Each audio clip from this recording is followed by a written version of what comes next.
The day has finally come. The season is here. Cardinal fans are making their way inside Busch Stadium, and yes, Old Man Winter's still trying to hang on the last day of March, but he can't stop Cardinal Nation from enjoying their annual holiday. It's opening day, always a special time in St. Louis, and all the festivities are here on Fox Sports Midwest.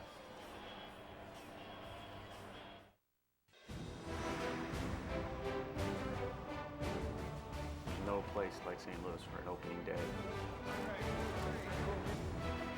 First was my first home opener, and to see kind of the pageantry and All the Hall of Famers parading around, the horses and the eagle flying over. to ride out there in the car. And Just getting that line and taking everything in. Seeing all the fans, You know, you got the nerves going. you know, the applause that you get, you know, because you have that jersey on is undeniably awesome. it sets up, you know, a good vibe. There's a good taste in the Cardinal fans' mouth and ours too at home. Just seeing, you know, how the fans react, and you know, it's a pretty special feeling. To be a part of that is unbelievable. If that doesn't get you ready for baseball season, get you fired up to go out and play for 162 games, I don't know what will.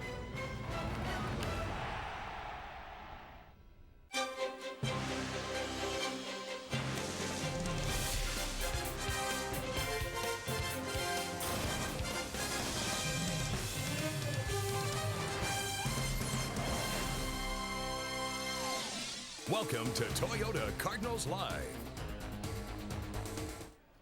The players know it, the fans know it, the Clydesdales know it, the broadcasters know it. There's just nothing that compares to opening day in St. Louis. The long winter is finally over, of course. That's the hope. If ever there's a sign that spring has arrived, it is this scene under the Gateway Arch. Today, the Cardinals begin their march towards hopefully a World Championship number 11. Will this group that has numerous question marks coming into the season come together and surprise the pundits who have the Cards finishing in the middle of the pack? It's game 1 of 162, and it's right here on your home of Cardinal baseball all season long, Fox Sports Midwest. We wish you a good opening day and welcome you inside Busch Stadium to our Helitech Fox Sports Midwest desk with Cal Elder, the former Cardinal pitcher. I'm Pat Paris. It is Toyota Cardinals Live, game 1 of 162, and Cal, you know it like nobody else amongst us knows it because you were a player. Nothing like opening day in baseball, but especially here in St. Louis. Here in St. Louis, I was talking to Bill DeWitt Jr. to start the day out down by the batting cage, and I said to him, been there in Milwaukee, been there in Chicago, but nothing like this in St. Louis on opening day. Certainly right. We're going to head right down to the field. Our own Jimmy the Cat Hayes is in the dugout, ready to get this season started. Jim? The safest first live interview of the season we could do is with Kyle McClellan, because if he's here, that means he can't pull out the IFB or mess with the microphone. But this opening day is a little different for you, Kyle, because you're now a starting pitcher as opposed to a guy coming out of the bullpen. How is it different for you?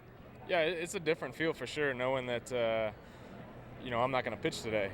It's definitely something that I got to get used to, a different routine, different preparations, but I'm excited about it, and it's opening day, so I'm going to really take it all in. In terms of spring training and the preparation for competing for a starting job, they always try to stretch you out anyway, and I think people forget last year you were in the mix for a spot in the rotation as well, so I guess the preparation to get to this point was kind of old hat for you. Yeah, it's been the same the last few springs, but you know, at this point, just, you know, the small things of you know, taking batting practice every day, and our playing catch schedule is a little different, so it's just the little things I got to get adjusted to, but you know, like I said, I'm looking forward to it, and I got good guys around me to help me through it, and looking forward to my game on Tuesday. Is there going to be any separation anxiety from the guys like Frankie and the hijinks that go on in the bullpen? Because you're on your own now; they're not part of it. Yeah, it's I'm gonna miss those guys down there. That's for sure. It's a lot of fun down there. A good group of guys, and I'm excited to watch them this year. You know, succeed in the roles that I've been in and they've been in the past, and I'm excited to watch that group down there, and just from a little different view this year. Regardless of the role, for a local guy to be part of opening day in St. Louis, what's that like for you? Yeah, like, it's something you try to never take for granted, and like I said, today I'm really gonna take it all in, and this is the 4th one I've been a part of, and each one is just seems like it's better and better every year, and it's hard to describe, but it's a great feeling, and really special to be on this side as a player. Any interest in pulling out the the IFB? No? Maybe we can get off to a good start this year. So we're going to be on our best behavior. Yeah, maybe we have a different routine this year too. How about that? All right, Kyle McClellan on his best behavior. That means the earpiece stays in, guys. We'll see how long that lasts. Jim, thank you very much. Thanks to Kyle as well, and congratulations to him on being one of the guys in the starting rotation. Let's take a look at our Country Financial Cardinals starting lineup today against the Padres, opening things off. And Cal, this is a Cardinals team that's had a little bit of a remake with guys like Terrio and Berkman now in the lineup, but you have a healthy David Freese, which should be a real big boost to this team offensively. A healthy David Freese is hitting lower in the lineup than you might have thought he was going to, but with Berkman there and Terrio at the top, you still got the power with Colby in the second spot. Pretty nice looking lineup, Pat. And Matt Holliday with the spring he had, certainly, along with Albert, MVP contenders here in the National League. We're going to have all the ceremonies today. Stay with us on Fox Sports Midwest. Cardinals Live is brought to you by Toyota. Why do so many car companies compare themselves to Toyota? Come see for yourself at your local Toyota dealer today. All season on Toyota Cardinals Live, we'll be asking fans to submit their photos to foxsportsmidwest.com. By the way, our website also getting a terrific update for opening day as well. We're going to pick the best photos of the day with our Creve Coeur camera fan of the game. So get clicking away today, upload your photos to foxsportsmidwest.com, and we'll start looking over those photos and pick our fan of the game. Now the Cardinals taking on the Padres, game 1 of 162, and for us, Cal Eldred, 150 of those 162, and we're very proud of that. You're home of the Cardinals all season long. This is one of those seasons where there are some question marks about the Cardinals. Yes, there are, and I think, you look at it, at the top of the lineup, is Ryan Terrio going to be that typical leadoff hitter? They've tried Skip Schumacher in the past. The other thing is, defensively, is there enough range? All these questions. Obviously, Adam Wainwright, the big one, he's not there. He's just not there. But you know what? I think the pitching is going to be solid, and I think watch Ryan Terrio and Skip Schumacher in the middle of the infield. They'll be just fine. You heard it here first. Let's get down to Mike Shannon, who joins us yet again for another Cardinal baseball season. Always pleased to have him along. His appearance today brought to you by the Sheet Metal Workers Local 36. Mike, opening day in St. Louis. That says a lot right there. Yeah, that says it all, plain and simple. There's no doubt about it. There's nothing like this in the business. I'll give you an example. Ryan Ludwig brought half of the baseball team in, maybe just about the entire San Diego Padres team into my restaurant last night, okay? And all the guys are asking me, Lud, tell us about St. Louis. He said, there's no words that can explain this. You'll just have to see. I mean, everyone, when they come into town, they want to see Cardinal baseball, Cardinal Nation. But when you have opening day, these ball players over there are just as excited, believe it or not, as these fans are. They can't wait to come out. They can't wait to see the players to be introduced. They can't wait to see the Hall of Famers. They've heard about the Clydesdales, the motorcade. They are very, very anxious. They can't wait to see this. This is a big thrill for the big league ball players. Big thrill. Mike, do you have one opening day in your history that you can think of that really sticks out to you? Wow. Cal, there's so many of them. I can remember we had an opening day with Pittsburgh in the old ballpark here, not Sportsman's Park, but Busch Stadium #1, and we had a triple play, and they messed it up. The bases were loaded, and a guy hit a line drive to right field, and the guy short hopped the ball, okay? So nobody knew if he caught it. The umpire didn't say out or safe. The guy threw the ball home, 1 out. He threw the third, 2 outs, and then they got confused. All they had to do was throw it to second, and they've got the triple play. But I'm going to tell you, then it got messed up. A guy at first ran down to second. The second guy ran. It got so messed up, they wound up calling it a double play rather than a triple play. But that's one interesting part. But I think when you talk about opening days, you talk about the fans. Like today, I'll remember today. Because of these fans, this is what this game is all about, is the fans, and this is what opening day is all about, and it's what opening day in St. Louis is all about. You come down here, well, it started 2 days ago.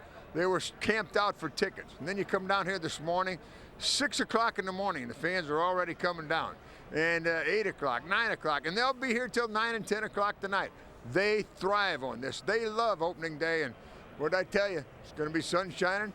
and they said low 50s, forget it. Somebody said 49, it'll be in the 50s before the day's over. Thanks for ordering up the weather, Mike. We do appreciate it. We look forward to working with you all season long again. Thanks, Mike. We'll have some fun. Thank you, guys. We sure will. Time now to look at the Cardinals' upcoming schedule, brought to you by Just for Men Hair Color. Game 1 of 162.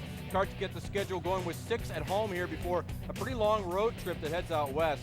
Just as we look forward to the upcoming Cardinals schedule, you can live forward with Just for Men Hair Color.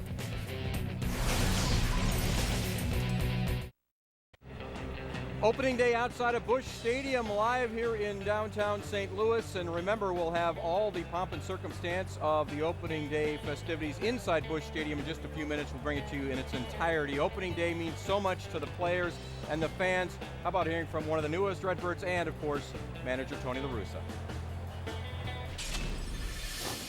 It's more exciting. Just like any time you know something can be really good, and you get ready to experience it again, you enjoy it more than ever. So I'm to the point of almost being overwhelmed because I know how good it's going to be. It's always exciting. First opening day, first game of the year, especially in a place like St. Louis and a franchise like the Cardinals. So just really excited, ready to get the season going, and looking forward to it. Much more to come on Toyota Cardinals Live. A look at home openers past, plus the opening day festivities without interruption on Cardinals Live.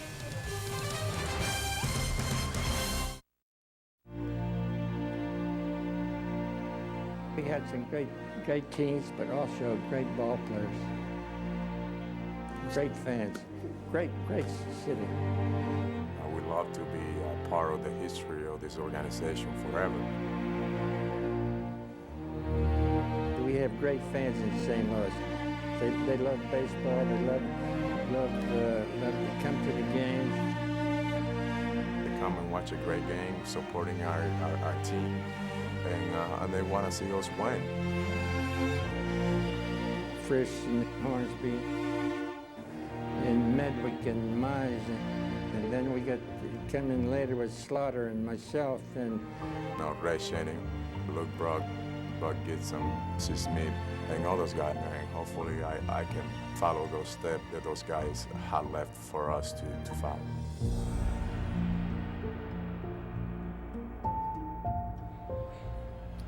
Well, if that doesn't give you goosebumps, I don't know what will. Albert, Stan, two of the greatest Cardinals of all time, and Cal, we hope that Albert will also be like Stan and play his entire career in a Cardinal uniform. Well, and I think so far the whole contract situation has been handled very, very well. Something that Albert doesn't want to talk about during the season, and the owners and John Mozeliak they've been okay with that, and I think they've handled it fine. It's not something we talk about every day. I know we won't, but the other thing is what you see there with Stan and Albert and all those other Hall of Famers and former players, family. That's what I think of as family. That's what this Cardinal organization is. So all of the pomp and circumstance of opening day live here on your home of the Cardinals all season long. Fox Sports Midwest. That's next.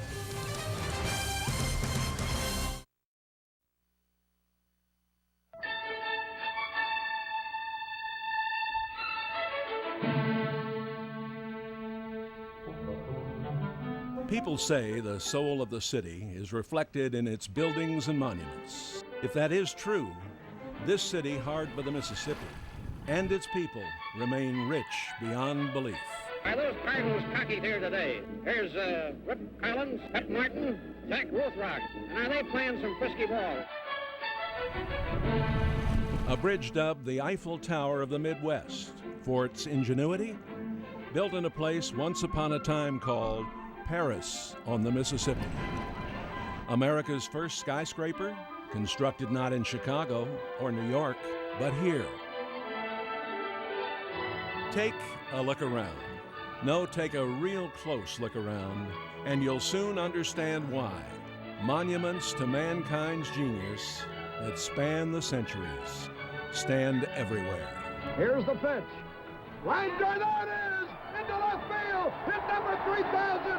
Musial ran first, on his way to second with a double!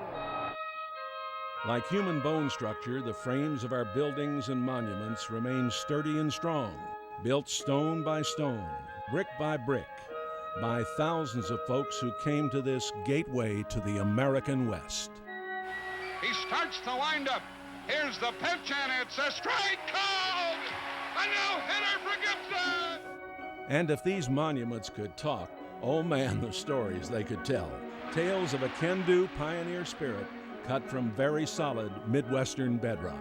Smith corks one into right down the line. It may go. Go crazy, folks. Go crazy.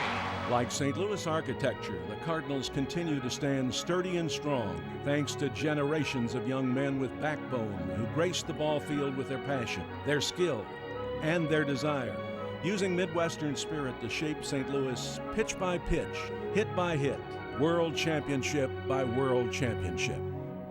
Suter from the belt to the plate. A swing and a miss, and that's a winner. That's a winner. A World Series winner for the Cardinals. 10 world championships in all, more than any other team in the National League. Wainwright has the sign he wants. In. Swing and a miss. The Cardinals are world champions for 2006. These Cardinals, pride of the Midwest and an entire country, remain committed to honoring the greatness of the past while dreaming of the glories of the future. Pujols, right center. There it is. 400 home runs in the career of Albert Pujols. History tonight in Washington. And oh man, what a foundation this team has laid and continues to build upon. Felt with rising passion every spring. A moment of rebirth for a city and a renewal for a nation of hardy believers. A time of hope that swells with the first cry, play ball, the surest sign that another season of St. Louis Cardinal baseball is upon us.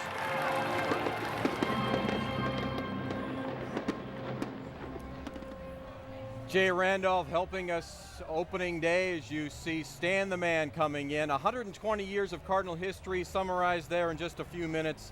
The tradition of opening day, the parade of Hall of Famers and Cardinals is coming up. Now it's down to Cardinals public address announcer John Hewlett. Ladies and gentlemen, welcome to opening day 2011 here at Busch Stadium, home of your St. Louis Cardinals. Welcome to baseball heaven. As we kick off another great summer of baseball here in St. Louis, it wouldn't be opening day without a special tradition unlike any other in Major League Baseball. Please welcome the majestic hometown Budweiser Clydesdales.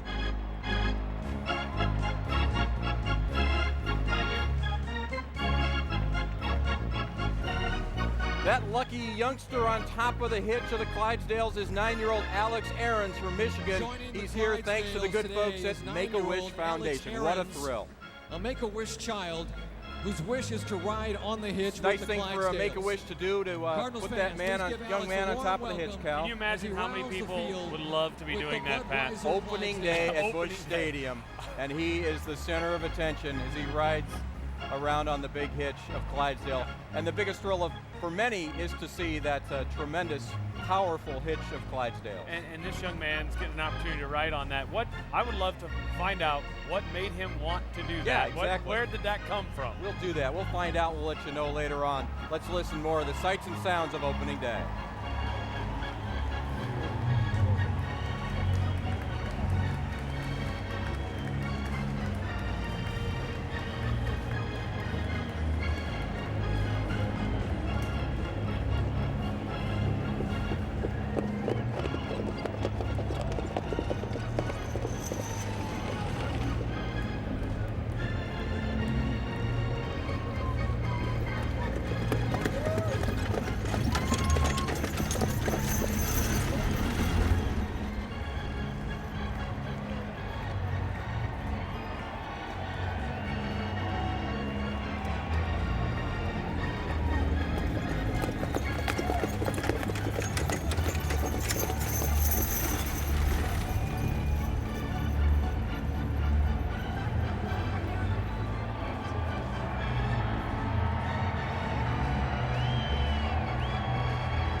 Ladies and gentlemen, opening day brings out the best in our community. We are Cardinals Nation. We are tradition, leadership, and commitment. Joining us on the field are three people that embody the spirit of Cardinals Nation. From South St. Louis, a graduate of St. Mary's High School, please welcome Mayor Francis Slay.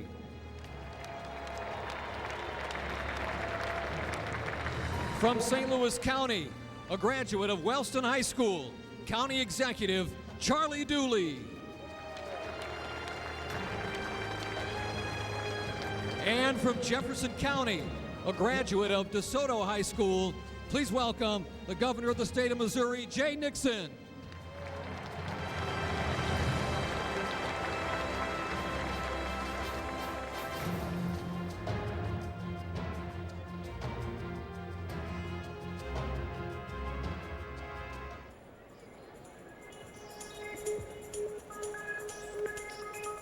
Welcome back, my friends, to the show that never ends. We're so glad you could attend. Come inside, come inside.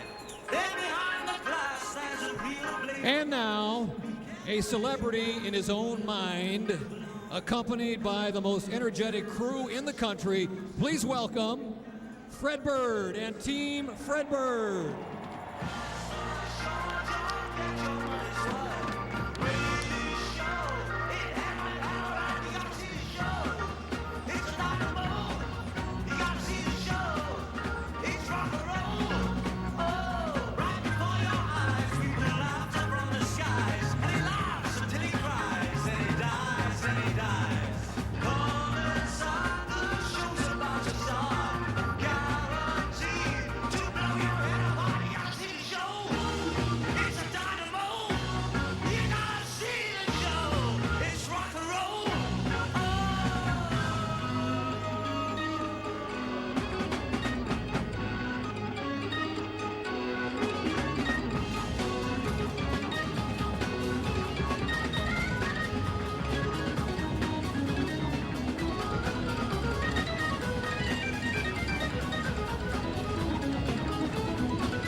Cal, you took part in these parades several times.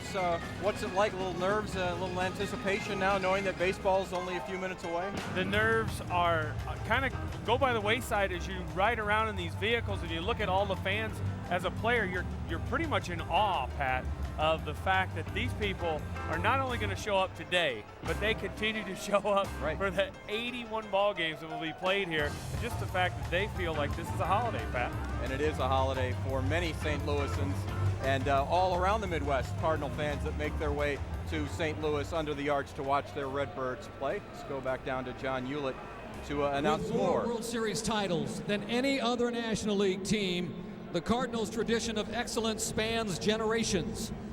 Today, we welcome some of the greatest players to ever wear the Cardinals uniform, some of the greatest ball players in the history of this game. Please join me in welcoming our Cardinals Hall of Famers.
Well, Cal, the greatest Cardinal of them all, Stan Musial, with a tremendous honor this past winter, receiving the Presidential Medal of Freedom, and you see it around his neck now, and the loudest cheers of all for the greatest Cardinal of them all. Well, you can just understand why that is, what he means to these Cardinal fans is what you're hearing him cheer. Now back down to John Hewlett with more on these parade of Cardinal Hall of Famers.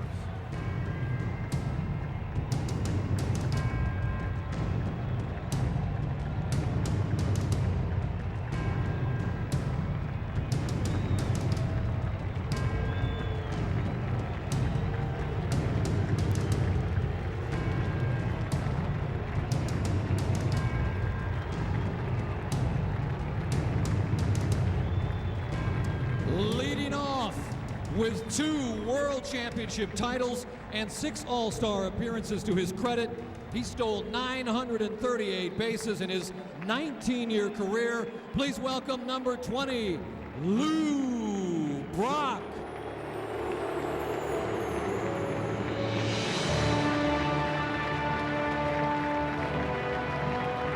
Next, a 5-time 20-game winner, 2-time Cy Young Award winner, 2-time World Series MVP, 9-time All-Star, owner of 9 Gold Gloves, and the author of a 1.12 earned run average in 1968, number 45, Bob Gibson.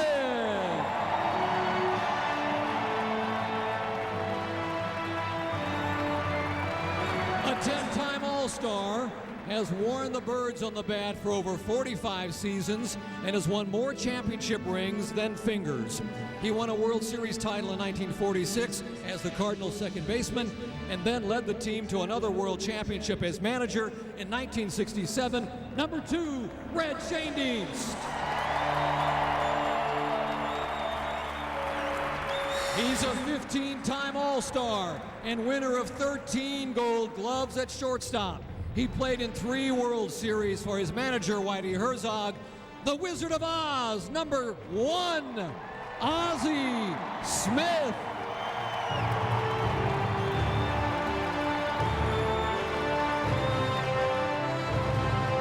His decade managing the Cardinals will always be remembered for the speed and tenacity that his players took to the field.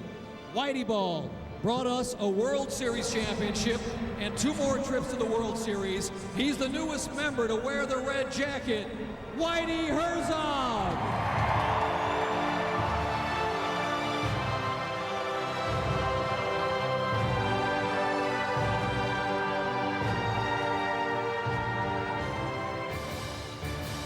And of course, we can't talk about Hall of Famers without honoring the greatest player in Cardinals history.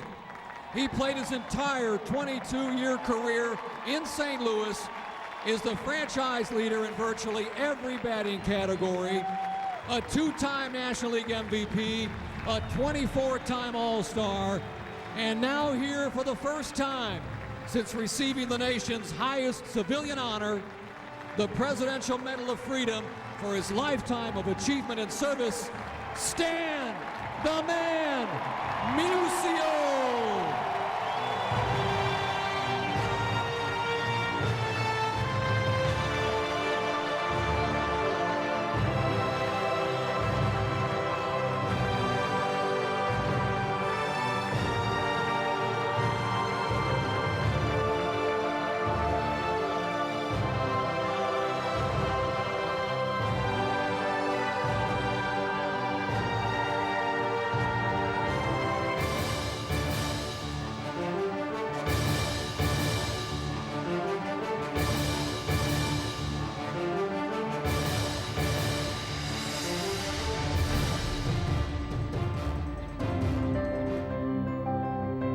Opening day in St. Louis is a tradition like no other.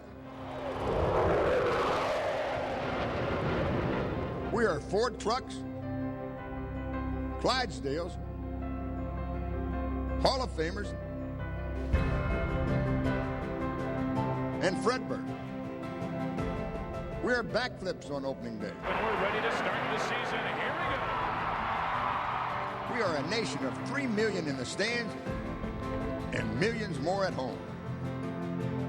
It's baseball's best fans coming together as one nation in hopes of raising an 11th man. We are summer nights, summer vacations, and everything in between. We are Meet You at Musial. We are two birds on one bat. We are a generation of generations. We are iconic storytellers. Smith corks one into right down the line. It may go. Go crazy, folks. Go crazy. We are a kid, a radio, and the mighty KMOX. We are the first team this side of the Mississippi. We are peanuts, Hunter hot dogs, and home runs that break things. Oh! He knocked out the eye in Big Mac land. He hit the eye and it busted.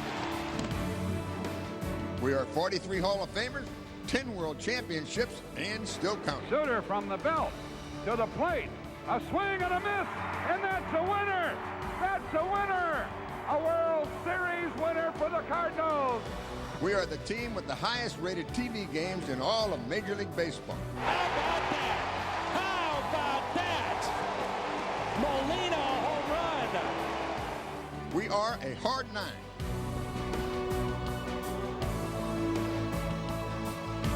We are opening day. We are the best fans this side of anywhere.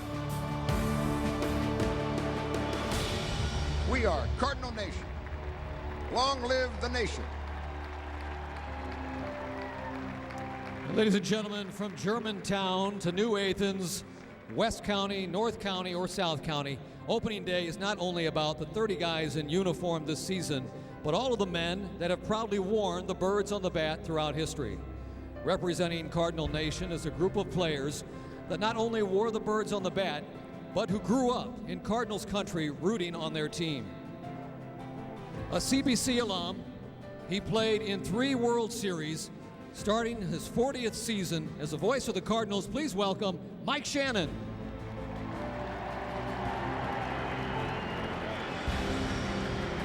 A 4-year letter in baseball and hockey from Hazelwood East, here's Kerry Robinson. From the far reaches of Cardinal Nation, from Evansville, Indiana, it's Andy Bennis.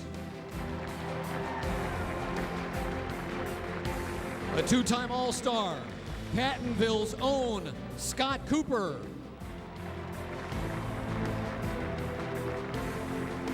An All-Star closer from Jefferson City, Tom Henke. A Columbia, Illinois native, now running for alderman in his hometown, TJ Matthews. Longtime Cardinals executive and former player Ted Savage. How about a round of applause for our Cardinal Nation heroes?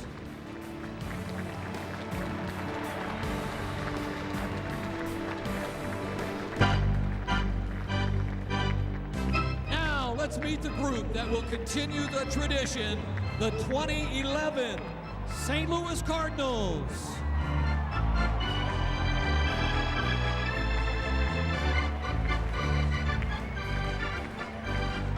There's Tony La Russa as he drives around. Dan McLaughlin, Al Urbanski, Rick Horton rejoin us again this season to call Cardinal baseball on Fox Sports Midwest. Let's go upstairs now. Dan? Okay, Pat, thank you very much. Welcome to the broadcast booth, everyone. It's always a holiday here in St. Louis. We talk about opening day with the Cardinals. Al, I'll start with you. I know you've got goosebumps right now. I do, and I feel much better about it than when I was stuck on Highway 40 in the traffic. But we've waited all spring. We really look forward to seeing what's going to happen with this ball club. It's got a chance to be a very good one. How about for you, Ricky? What are your thoughts heading into this 2011 season? I look forward to this season. I can't wait for it to get going. I know a lot of Cardinal fans feel the same way. What a great way to start here on opening day with Stan Musial and the Hall of Famers, and Stan wearing his Presidential Medal of Freedom Award. That was outstanding. Fans, sit back and enjoy it. Baseball is back here on Fox Sports Midwest, back downstairs, and the motorcade at John Hewlett. Please welcome your Cardinals coaching staff in their 2011 Ford F-150s. Number 10, manager Tony La Russa.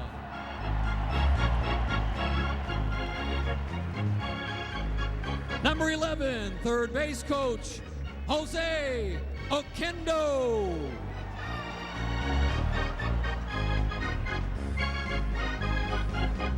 Number 18 in the bullpen, pitching coach, Dave Duncan.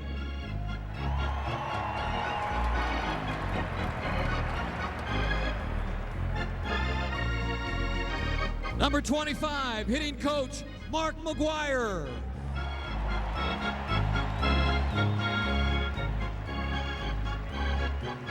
Number 36, bullpen coach, Derek Lilliquist.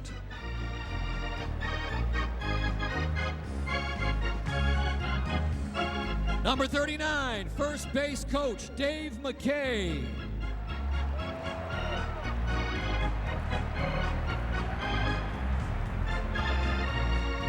Number 49, bench coach, Joe Patini.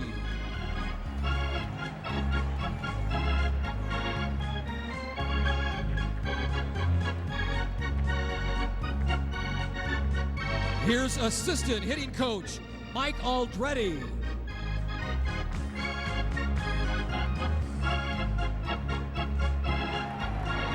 And in the bullpen catcher, Jeff Murphy. Ladies and gentlemen, your Cardinals coaching staff.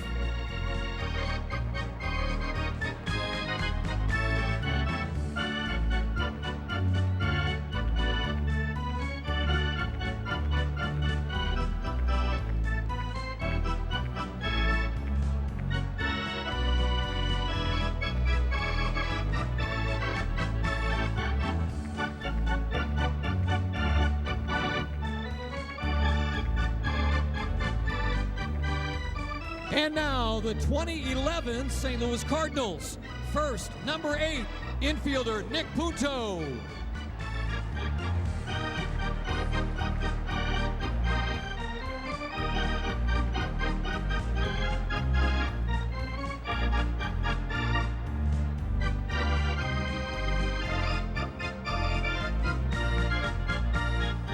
Number 13, catcher Gerald Laird.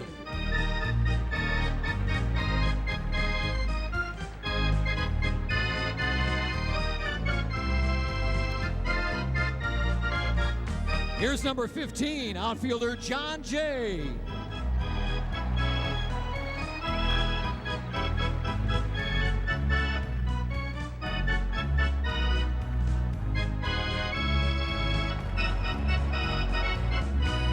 Number 21, outfielder Alan Craig.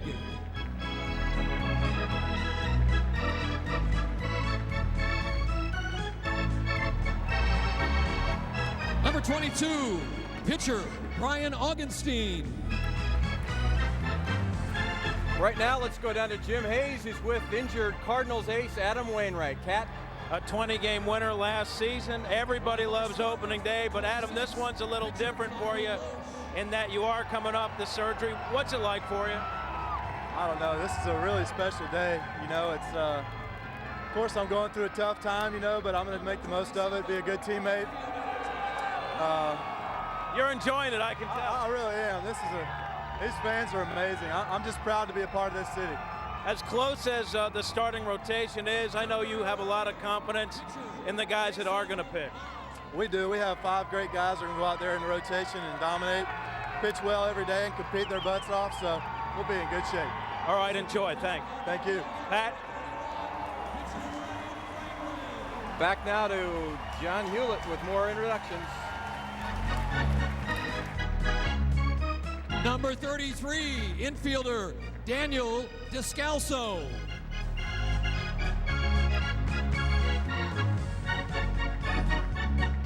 And from the starting staff, number 35, pitcher Jake Westbrook.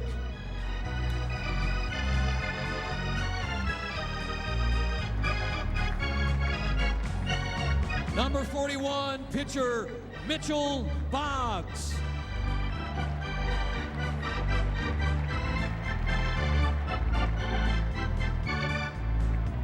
Number 43, pitcher Trevor Miller.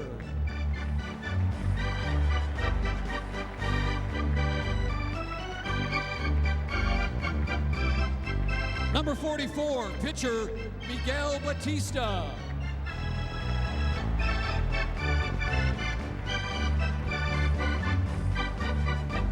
Now on the starting staff, number 46, pitcher Kyle McClellan.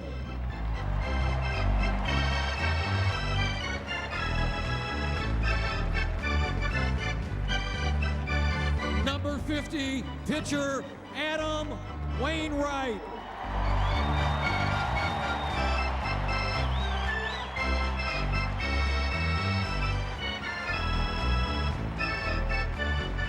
Number 54, pitcher Jaime Garcia.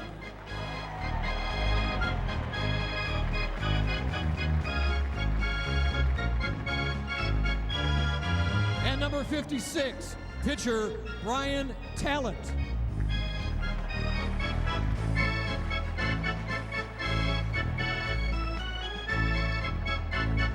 And now let's meet your starting lineup for today's game. Number 3, shortstop, Ryan Terrio.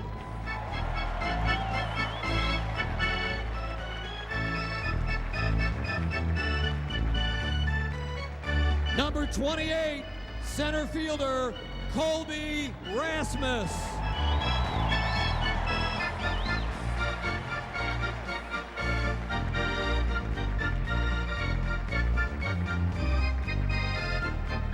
Number 5, first baseman, Albert Pujols.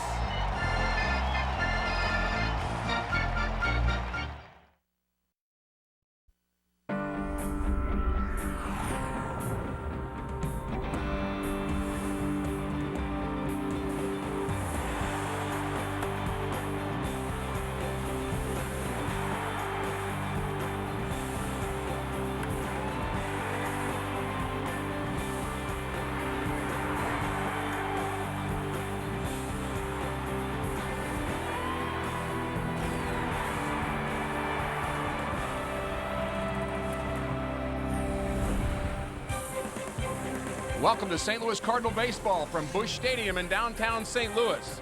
Cardinals dropped the first 2 games of the year, looking to rebound here this afternoon.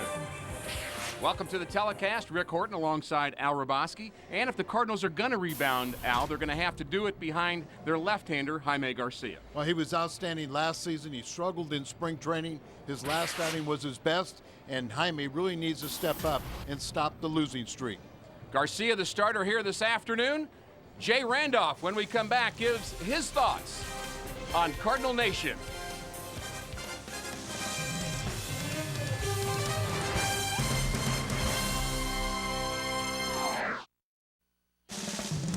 Cardinal fans filing in, hoping that their beloved Redbirds can avoid a sweep at the hands of the San Diego Padres.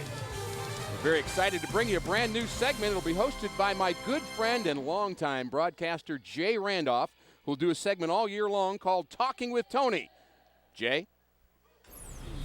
Ricky, thanks. You are 66 years old. You've been managing 33 years, longest tenured manager in all of baseball and professional sports. How have you done it? I've been more fortunate than anything else, Jay. I mean, you don't last this long without being in good situations, because I have a lot of friends that have been banged who do a really good job that maybe they don't get ownership support. Front office isn't effective. You know, just the player talent pool is not there. So, you know, I'm never, ever without a good memory of how fortunate I've been in Chicago, then in Oakland, and now in St. Louis. Everything's been working. You get along with owners and general managers, obviously. Well, I think the key is if you have a job to do, you and the staff. One thing that I learned early on, in fact, I learned from Bill Veck, who was the first owner that I worked for, and Roland Heenan, the first general manager, never be defensive about answering questions. I mean, ownership has a right to ask. The general manager has a right to ask. Very often, it's the same questions that the media and the press are asking, and the fans. So, if you can't answer those questions, you shouldn't have the job. So I've always been very open, and evidently the answers have been good enough. We'll be looking forward to asking Tony questions throughout the season. Rick, back to you. Thanks, Jay. We appreciate the view from Tony La Russa, Hall of Fame manager, trying to put together a winning lineup here this afternoon from Busch Stadium. We'll be right back.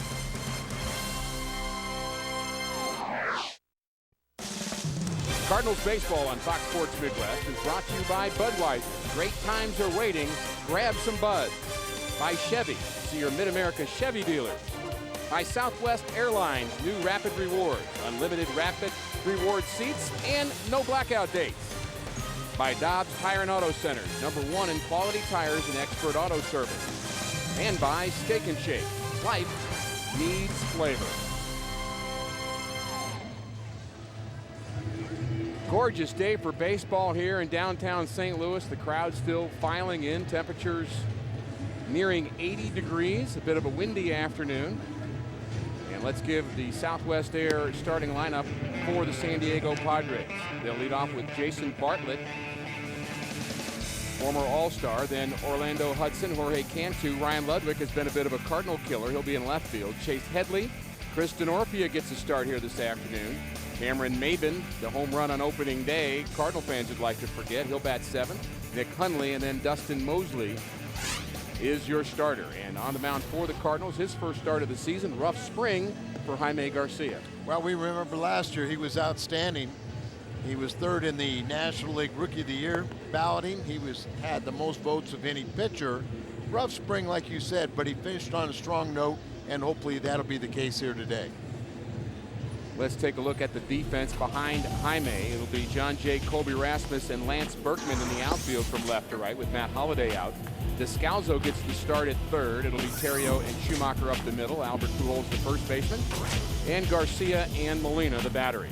That's your Dobbs Tire and Auto Center Cardinals defense. Manager Tony La Russa would like to get one in that win column. It's maybe too early to be too worried, but you know, Tony does not like this feeling of starting out the season 0-2, especially at home. Not at all. But Black likes the aspect that his team is 2-0, playing well on the road, and they just have had a tough time here in St. Louis prior to this year. 9 right-handed hitters in the lineup to face Jaime Garcia, 2 of them switch hitters in Hudson and Headley, and the first batter is Jason Bartlett, and we're underway with a fastball in the dirt. Ricky, watching Jaime in spring training, it looked like he really had trouble getting the ball down and left the ball up out over the middle of the plate far too often, and he let little things bug him. Play not made behind him. He balked one time, and then the next pitch he gave up a home run, so it's just a matter of concentration. 1-1 to Bartlett. Good off-speed pitch there. He swings through it. Good location on that pitch. Looked like a bit of a cutter on the inside half. Well, he has very good stuff. One thing he didn't have consistently in spring was his good curveball, and the changeup at times was a bit off, but it really was more a case of location and concentration. And a swing and a miss, and down goes Bartlett. Good start for Garcia. Good start for the Cardinals on a beautiful Sunday afternoon at Busch Stadium. He has that ability there. As you see, the good breaking ball, has the ability to work on both sides of the plate, in and out, change speeds. And sometimes a left-hander like this, a manager does him a favor by putting an all right-handed lineup. A lot of left-handed starters have more success against right-handed hitters. Got that good changeup to neutralize the right-handers, and he likes to throw that down and away, and that's where the first pitch is to Orlando Hudson. You know, that pitch is called the ball, Ricky. If he consistently hits that spot, Good a little spot. late movement, you know, he'll be fine. And there's a bouncer, one hopper to Descalzo. No problem with that.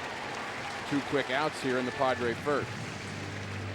The Cardinal manager, Tony La Russa, was very defensive when there were a lot of concerns about Jaime Garcia in spring training. He had a game where he gave up 14 hits, and Tony came out and said he pitched pretty well in that game, which to a lot of us that saw it, we might have disagreed, but I think what he was saying was at least his arm was sound and he was just really getting his work in. A lot of times that benefit of the doubt will go to a more veteran pitcher.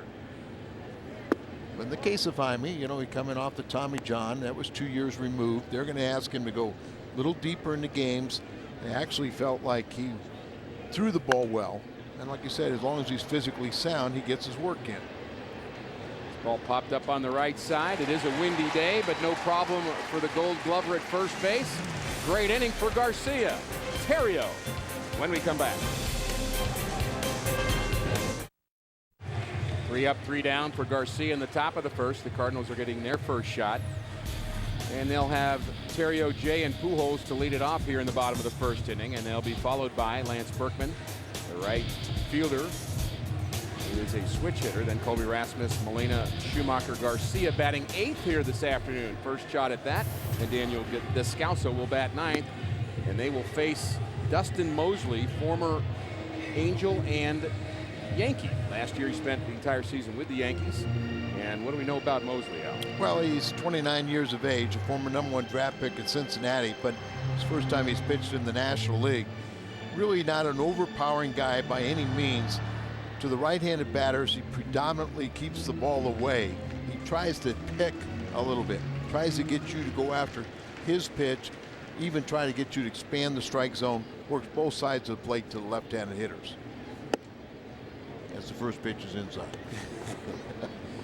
Terrio trying to work counts in spring training. That's really been his mission since signing with the Cardinals, is to get that on-base percentage back up.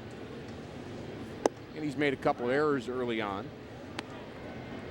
And defense is going to be something we'll be looking at all season long with this Cardinal team. I think Tony's already a little testy about so much criticism of the defense. Not saying it hasn't been warranted in the first 2 games, which it has, but hopefully those things will iron out and just get a laugher, change things around. Cardinals could use one of those. This ball hit hard to left field, but right at Ryan Ludwig, who knows how to play the outfield here at Busch Stadium. How about this location? Well, right down the middle, but as a pitcher, when you have a guy that really is a singles hitter, you can challenge him. You can throw the ball, even get him to elevate a little bit to have him hit the fly ball because he doesn't have the power to hit it out. So in the case of a singles hitter, you can throw the ball right down the middle and say hit it. Terrio has hit a few balls hard without much luck in the early going here. John Jay gets the start here this afternoon in left field. What a season he had last year, coming out of nowhere really, and he pops it up on the left side. And no problem for the third baseman Headley. And the wind may be an issue defensively here this afternoon. And we'll take a look at the Padres defense. Ludwig, Cameron, Maben, and Denorfia in the outfield. Chase Headley, Bartlett, Hudson, and Cantu are the infielders. And Hundley and Mosley are the catcher and pitcher. Albert Pujols thrilled the crowd here a bit yesterday with his first home run of the season.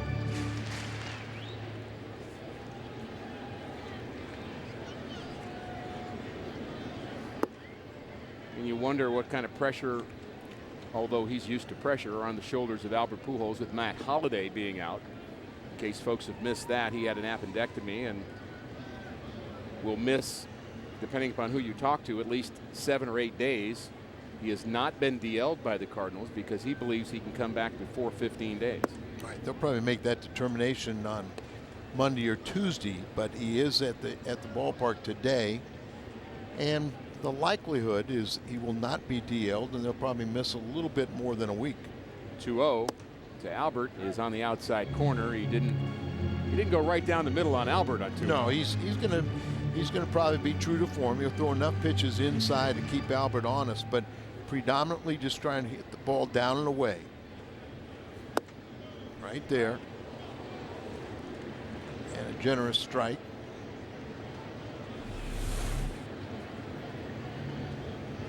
Perfect pitch. location. Yeah, pitcher's pitch. The 2-2 to Albert is hit hard to left field. This too right at Ryan Ludwig. He stumbles but comes up with it. A couple of hard hit balls by the Cardinals here in the first inning with nothing to show for it. On to the second. Ludwig will hit first. Our Toyota keys to the game. Jaime Garcia, an outstanding resume in his rookie season, particularly against the National League West. 6 starts, 2-1 record, ERA under 2. Outstanding season for Garcia. 3rd in the Rookie of the Year voting. and the 4th lowest ERA in all of the National League. Pretty good numbers. First pitch to Ludwig is taken high. Might see when you have that very good ERA sub-2 and not many decisions, just 3.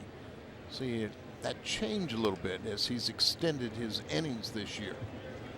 Guarded a year ago coming off Tommy John surgery, and this year they expect him to be able to, take a more of a workload. And they really need him to. Yes, they do. 1-1 to Ludwig on the inside corner. 1-2. 93 miles an hour with that fastball spotted well. Letty's hit well against his former teammates. He sure has. Well, you can like him, but you don't have to like him when you play against him. Numbers not so good against the rest of the National League since the trade to the Padres. 357 batting average against the Cardinals, just 200 against the rest of the league. He must have stole some of those scouting reports before he left. Good changeup, and down goes Ludwig. Pulled the string on that changeup, location up a bit, but perfect velocity. See the circle change up there, but keep that ball in the outer part of the park, and he swings off it, pulls off it, thinking it's harder pitch. Always thought Brian was a low ball hitter, but that's carrying a little bit to extreme. You don't really want to throw a changeup belt high very often, do you? You better not be down. You better be away and not in the middle. Third baseman Chase Headley's off to a good start. He had a great start last year, up among the league leaders first month or two of the season. And it's interesting, some players are good starters and some players are good finishers. Lance Berkman, Cardinal right fielder, is notorious for being a poor starter. And you almost really don't have any rhyme or reason to that.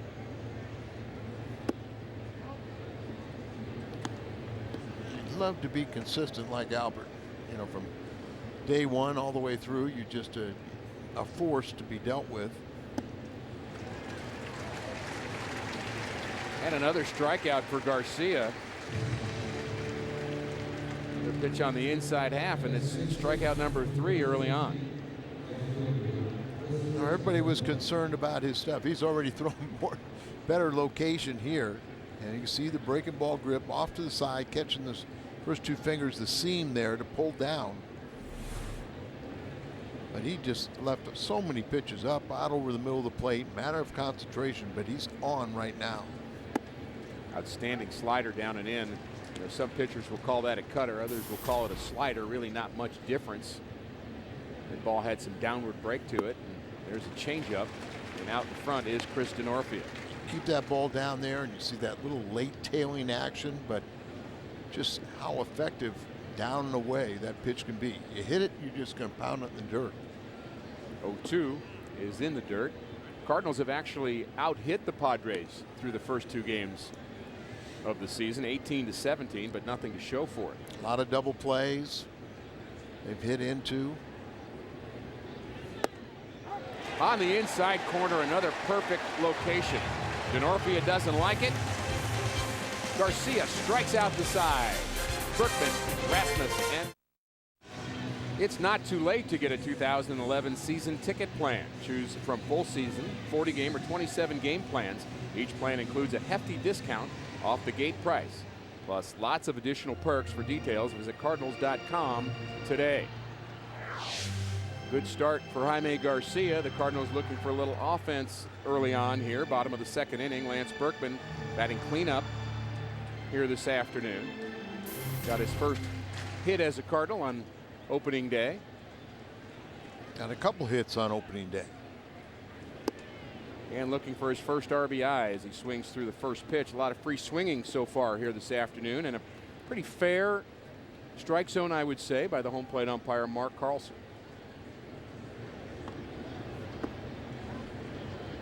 Two pitchers up here, so we say call strikes. Hitters will adjust. Yeah, and I believe most hitters would say the same thing. We would say it more selfishly perhaps, but I think the hitters understand that the pace of the game is always better. The one thing a hitter will tell you is just don't change it during the course of the game.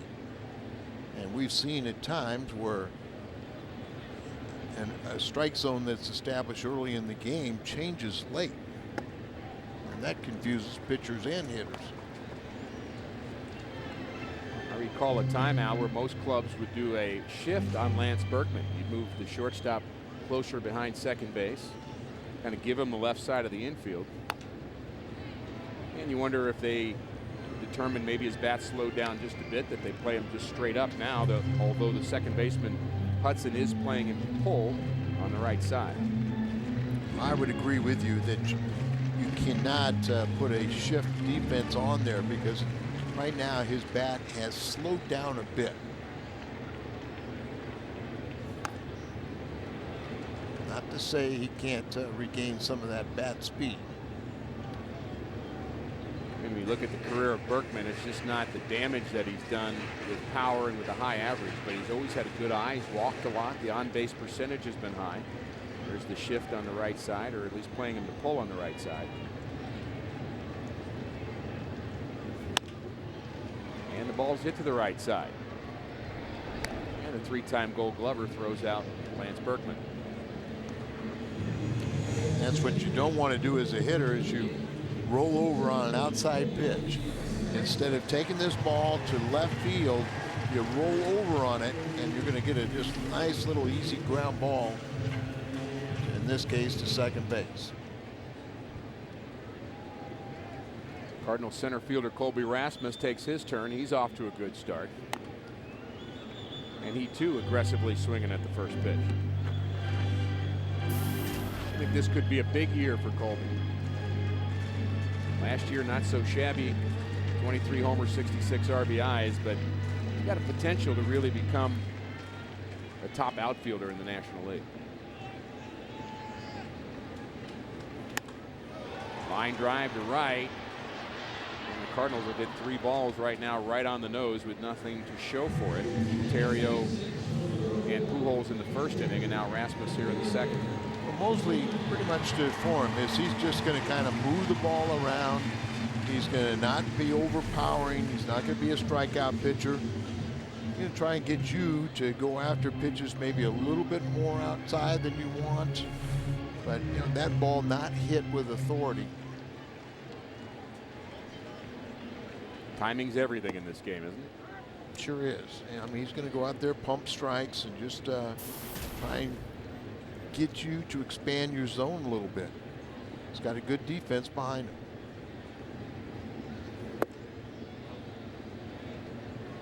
All-star Yadier Molina hits with 2 outs, nobody on. Cardinals looking for their first hit. We still have not seen a hit here this afternoon. Popped into center field. It's deep, but Maben has an eye on it and handles it. 6 up, 6 down for Mosley.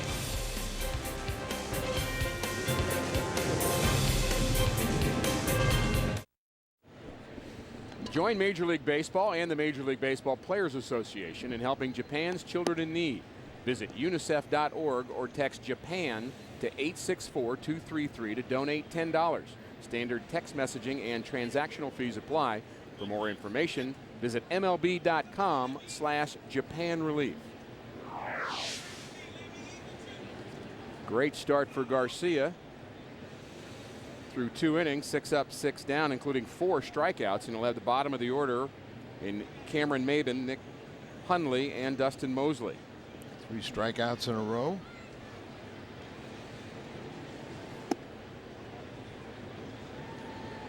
Maben, how about that opening day home run, Al? I think a lot of Cardinal fans are still reeling. What a beautiful day that was. So many good things about opening day, and then Maben really just spoiled the party, didn't he? He sure did.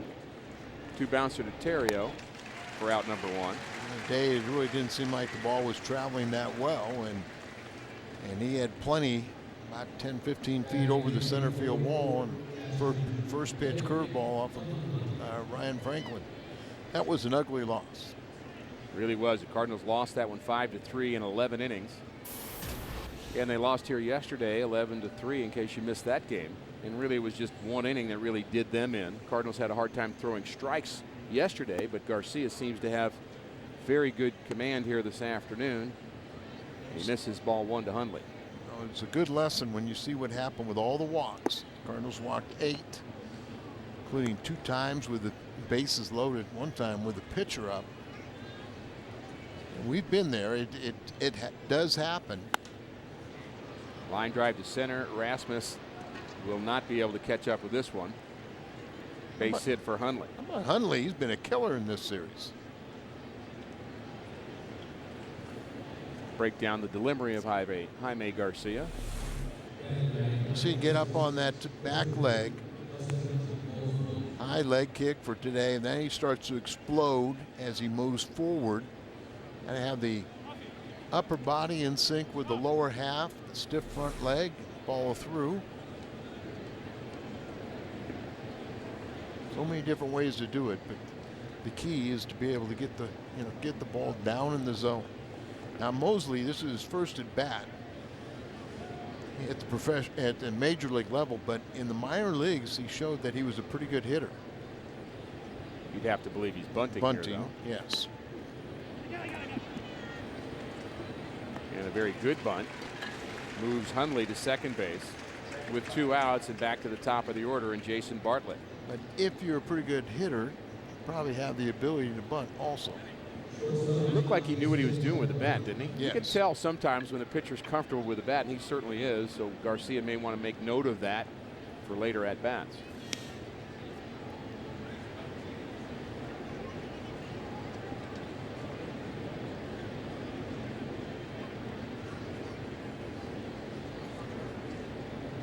Padres have shown early on that they're not afraid to move runners over. This is not an offense that really scares you in some ways, but their pitching is so good. If they can just scratch across a couple of runs early on, they're going to be tough again. Last year they won 90 games, didn't make the playoffs, even though they won 90 games, but pretty solid club. Well, they are, and they have to play small ball. They have to manufacture runs, especially when they're playing at home. Nobody's going to hit it out of that ballpark consistently. And lost Adrian Gonzalez, their #1 offensive threat. And they're going to try and win their ball games on pitching and defense. I know last year Bud Black was the only former pitcher that's a manager. Now, I'm not sure if there's a few more this year or not with some new managers. Hadn't thought about that, but he's done a great job, and so has Jaime Garcia so far through 3 innings. That's strikeout number 5 as he strands Hundley at second. Bottom of the order for the Cardinals when we come back.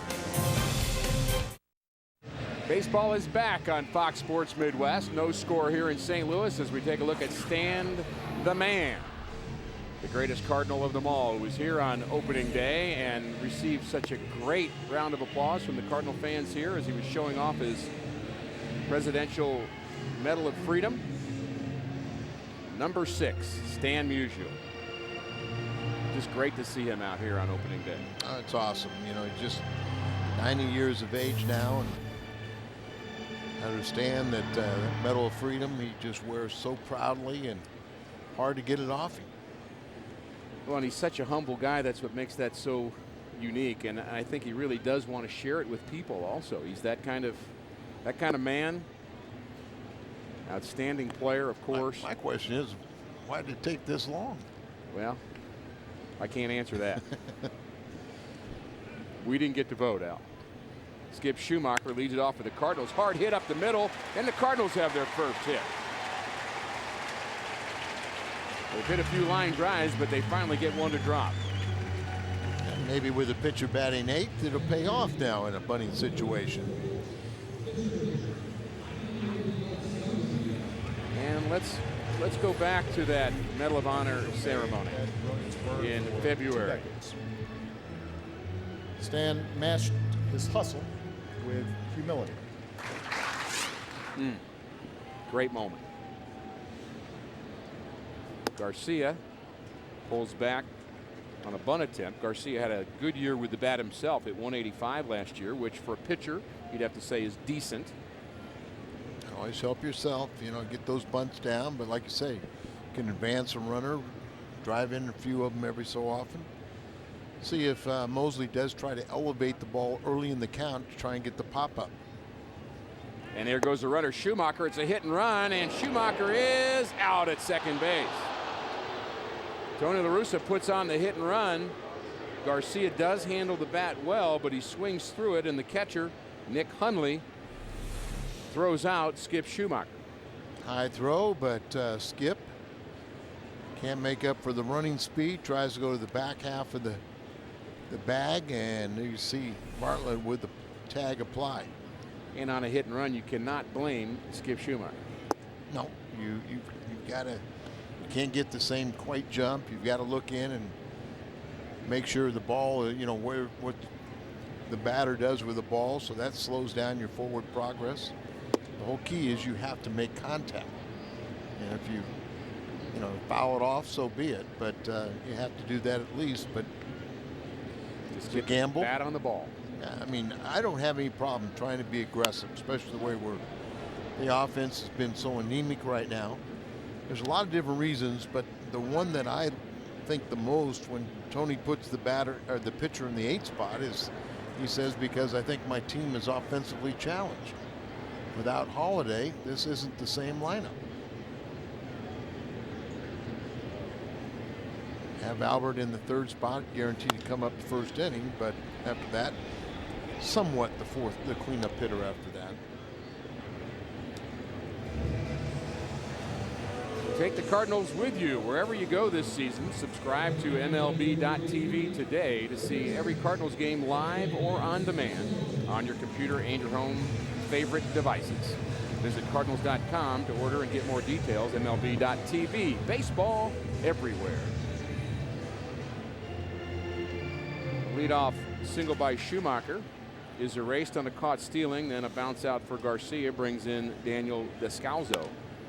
And first pitch swinging is Descalzo, and Orlando Hudson's been busy. That's 3 ground balls to him. We've been through 3 innings. 1 hit apiece, no score. We have a pitcher's duel through 3 innings. That young fan wants to see a little bit of offense. And judging by the red he's wearing, he hopes it's in the bottom half of the 4th inning and not the top, which is where we are. Hudson, Cantu, and Ludwig to face Jaime Garcia, who's been very good, and there's a base hit for Hudson in the hole between 3rd and short, and a lot of first ball hitting here this afternoon. Most of the time, that works in the pitcher's favor. Very few balls are like Hudson just did. If you throw a first pitch strike or hit for base hits, you're amazed over the course of the season. Most first pitch strikes are either fouled off or taken. And, you get a lot of outs, so as long as they're singles, now get another ground ball and get 2. And he'll have to get a ground ball off the bat of Jorge Cantu. Cantu was born in Texas, but at the age of 1 week moved to Mexico and actually has dual citizenship. And he faces a pitcher also born in Mexico, and Jaime Garcia. This may be a pretty good pickup for the Padres. Cantu always had good pop. Play first and play 3rd. Swings the bat pretty well.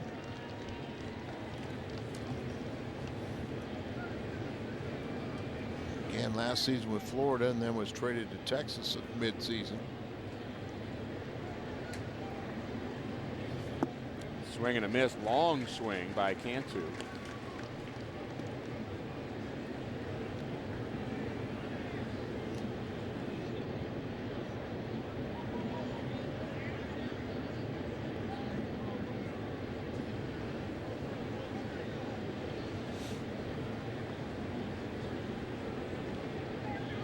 Garcia throws over with Hudson with an average lead at first. We saw a couple of balks by Garcia in his rookie year in the big leagues. Also shown a pretty good move to first base, trying to keep Hudson close there. He does have good speed. And we'll see if San Diego wants to hit and run. It's something San Diego's going to have to do. We talked on opening day about their ballpark, Al. It's not really a hitter's ballpark, so you can bring in guys with some power. As we look at the numbers of Cantu, 29 homers in 2008. This is home runs, the RBIs. This So he's, you know, I mean, a real legitimate threat. He does have that long swing, so you can get in on him a little bit easier. You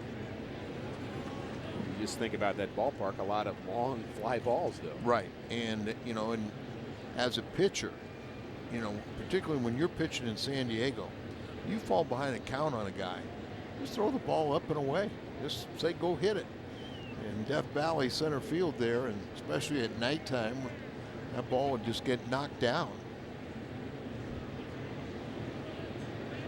I don't know if it's always been true of San Diego or even if the mound is like that now, but there was a day that I can recall where you go into San Diego and the mound always seemed about 4 inches higher. Now I know it's supposed to be regulated, but it felt like you were throwing, it didn't feel like you could give up any hits there. Just a great place to pitch. I felt that way at Shea Stadium. You know, sometimes it felt like the close proximity of the stands, right, that it just really closed in home plate, and like you said, you just felt like you were on top of them. The action, you just felt like you just had a little more power than you did in other ballparks. And there goes the runner, and that ball's in the dirt, handled by Molina. Quick throw, and he's safe. Ball gets away from Schumacher. What a great job by Molina just to pick that ball out of the dirt and get a throw off. Probably a straight steal more than a hit and run. Well, watch this ball bounces up there, what you're saying, and actually a perfect hop for Molina. And this is twice now Schumacher. The ball just ejects out of his glove. Remember, it happened on Ludwig, and it became crucial as Ludwig came around to score and tied the game on the opening day. This time, no further advancement, and he was safe. Hudson was safe at second. The Padres are 2 for 2 in stolen bases in this series, and the Cardinals are 0 for 2. Ball hit to right field, trying to go the other way is Cantu. And Berkman's got no chance to keep Hudson from advancing. Gets the ball into the infield, and runner in scoring position with less than 2 outs for the Padres here in the 4th inning with Ryan Ludwig, who has been very good against his former teammates. And Luddy is a good RBI man, so once again the steal was very integral in what they hope, producing a run opportunity. Get that runner to third base with less than 2 outs. Many more ways to score from third than there is from second, and a pretty good hitter, RBI man at the plate. Good changeup, strike one. How does Jaime Garcia counteract what Ryan Ludwig's trying to do? That changeup's a pretty effective pitch, especially if you throw it where you do right there. And you might give up a little squibber. It went off the end of the bat and hit it to the right side and produce a run, but Schumacher comes in, and this ball popped up on the right side. Good job by Garcia. Another changeup. And a missed opportunity for the Padres as Ludwig pops up a pitch. Looked like it might have been middle in. Yeah, it was a pitch that it really didn't want it up where it was, but it kind of a hanger, and his eyes lit up, but he got underneath it. Results. But as a pitcher, many times you throw a ball, you may get a good result, but you know you were lucky. No and doubt you can't be about it. patting yourself on the back. You've got to be your own biggest critic out there. You've got to keep on evaluating. There's other times you make the pitch exactly where you want it. You make perfect location, and a guy gets a base hit. You can't beat yourself up because you did what you wanted to do. And it's not being negative, it's just being realistic. Right. If you're Jaime Garcia, you cannot make that pitch 2 or 3 more times in this game or you'll be backing up third base. And yeah, you got away with it once, but don't go back there again. Many times in a situation like this, you get that runner out there, you get that key pop up, and you don't know how, but you know you're going to retire it. Good pitch by Garcia on the hands of Headley, and he's shown a really good cutter on that inside half. That's how he got Headley in the 2nd inning. One of his 5 strikeouts. Got to move the ball around, but that ability for a left-hander to get in on the right-hander is so key. They're going to come back again with that slider, back, tie him up and in. And he strikes out Headley for the 2nd time. Good job of pitching by Jaime Garcia. Here in the 4th inning, that's strikeout number 6. Second time he's gotten Headley.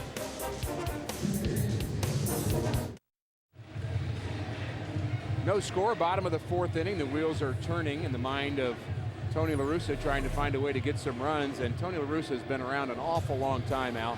We look at the consistency he's had, longest tenured manager or coach in pro sports. Tony La Russa has been the Cardinal manager since October of '95.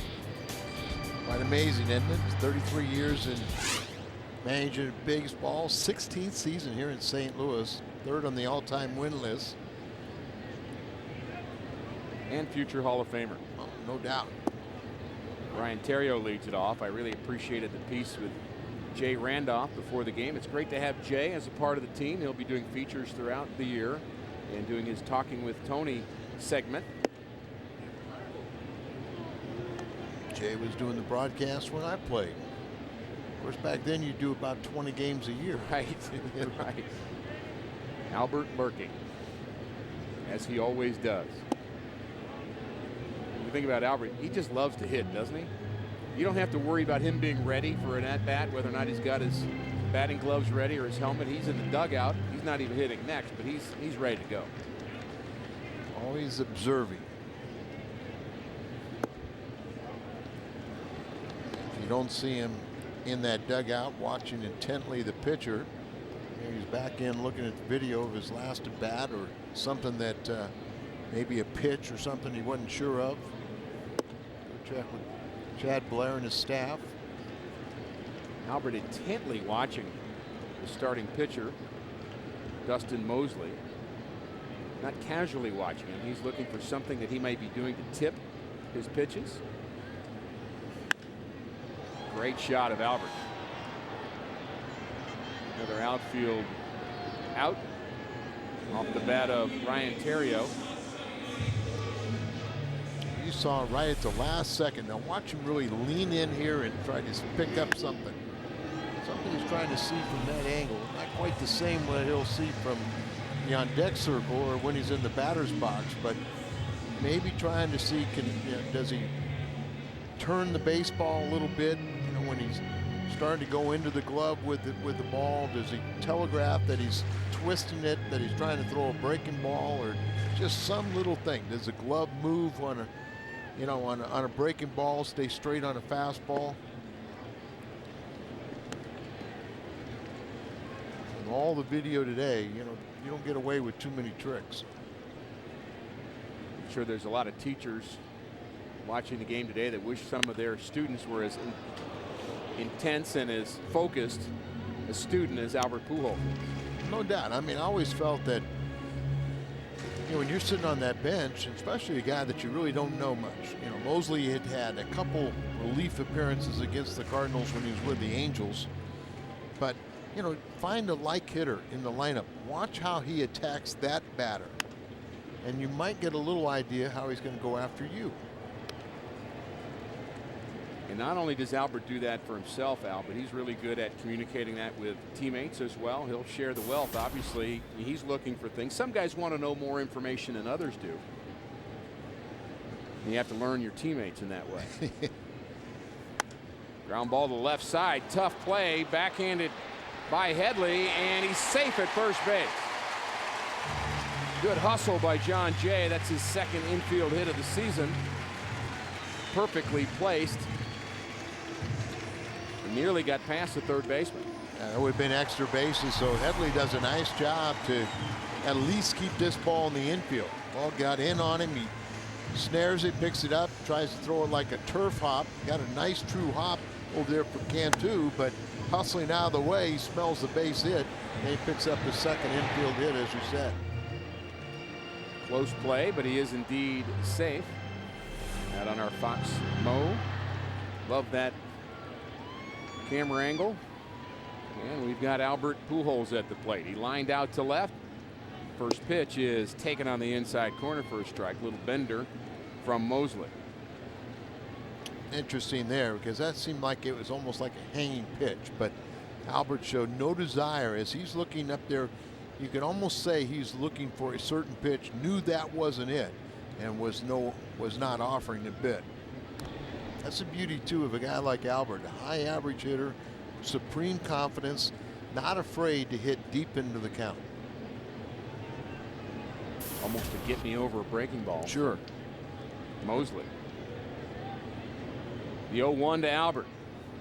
Almost hits him, backs him off the plate. The get me over breaking ball is what really did the Cardinals in game 1. Ryan Franklin said he was just trying to get a first pitch strike to the center fielder Cameron Maben, and he was looking for that pitch and hit it out in center field. Yeah, I don't think you can throw that get ahead breaking ball anymore, especially when they talk about, you know, the days of going up there, you know, when you're trailing by 1, you take a strike. Nobody does that. We kind of wish that old theme would come back where they say maybe the first pitch is the best pitch you're going to see. So maybe Frankie learned a very valuable lesson. The 2-1 to Albert.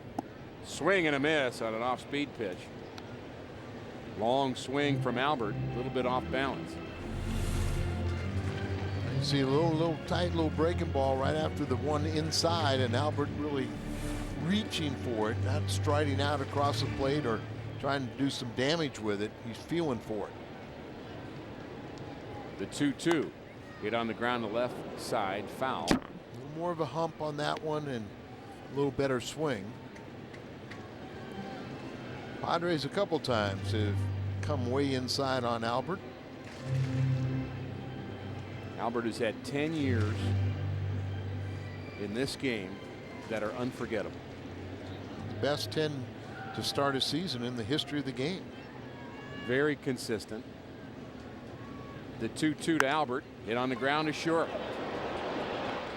And this should be a double play.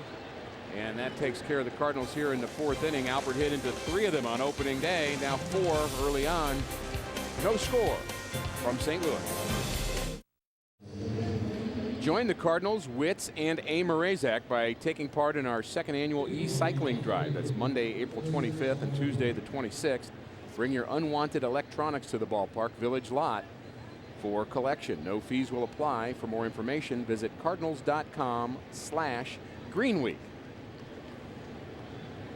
Top of the 5th inning, no score, pitcher's duel, 2 hits for both ball clubs here this afternoon. We've had an errorless game, and the wind hasn't really come into play here yet, but we did see early on down on the field, Al, that the wind was really swirling in a lot of ways, and it's picked up a bit here, and we thought it might wreak some havoc for the outfield.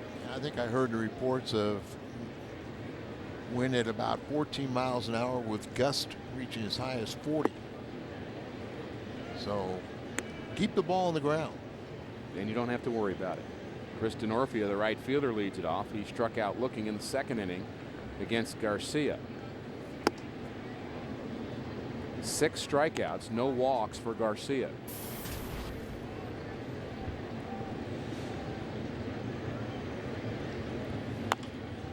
Ricky, the best thing is a lot of times, you know, 6 strikeouts, you get your pitch count way up there. In his case, he's got 6 strikeouts pitching here in the 5th inning, and he's only thrown 48 pitches. So he's kept that count down. Very economical. 2 hopper to Terrio, and he throws out Denorfia. Low pitch count for Jaime Garcia, the Cardinals starter, after a really rough spring. We talked about it. But his pitch count really low here this afternoon.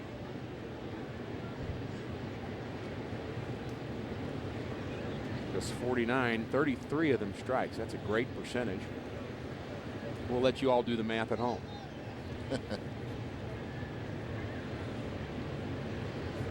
Watch out. Up and in on Cameron Maben. Very talented young center fielder. Been with a couple of organizations, was with the Tigers, then the Marlins, and hadn't really found a home yet. The Padres think that he's the center fielder of the future. Just 23 years of age with a lot of tools. Marlins got frustrated with his potential. Kind of gave up on him. They got a couple relievers in exchange that will help them out. Remember, he was part of the Cabrera deal that sent him to Florida and Cabrera to Detroit. Wild swing at that last pitch, up and away. My mind, that's you know, he's still thinking about the fastball that was inside, and then you see the ball out away from him. Got that tailing action on it. Good slider, and another strikeout for Garcia.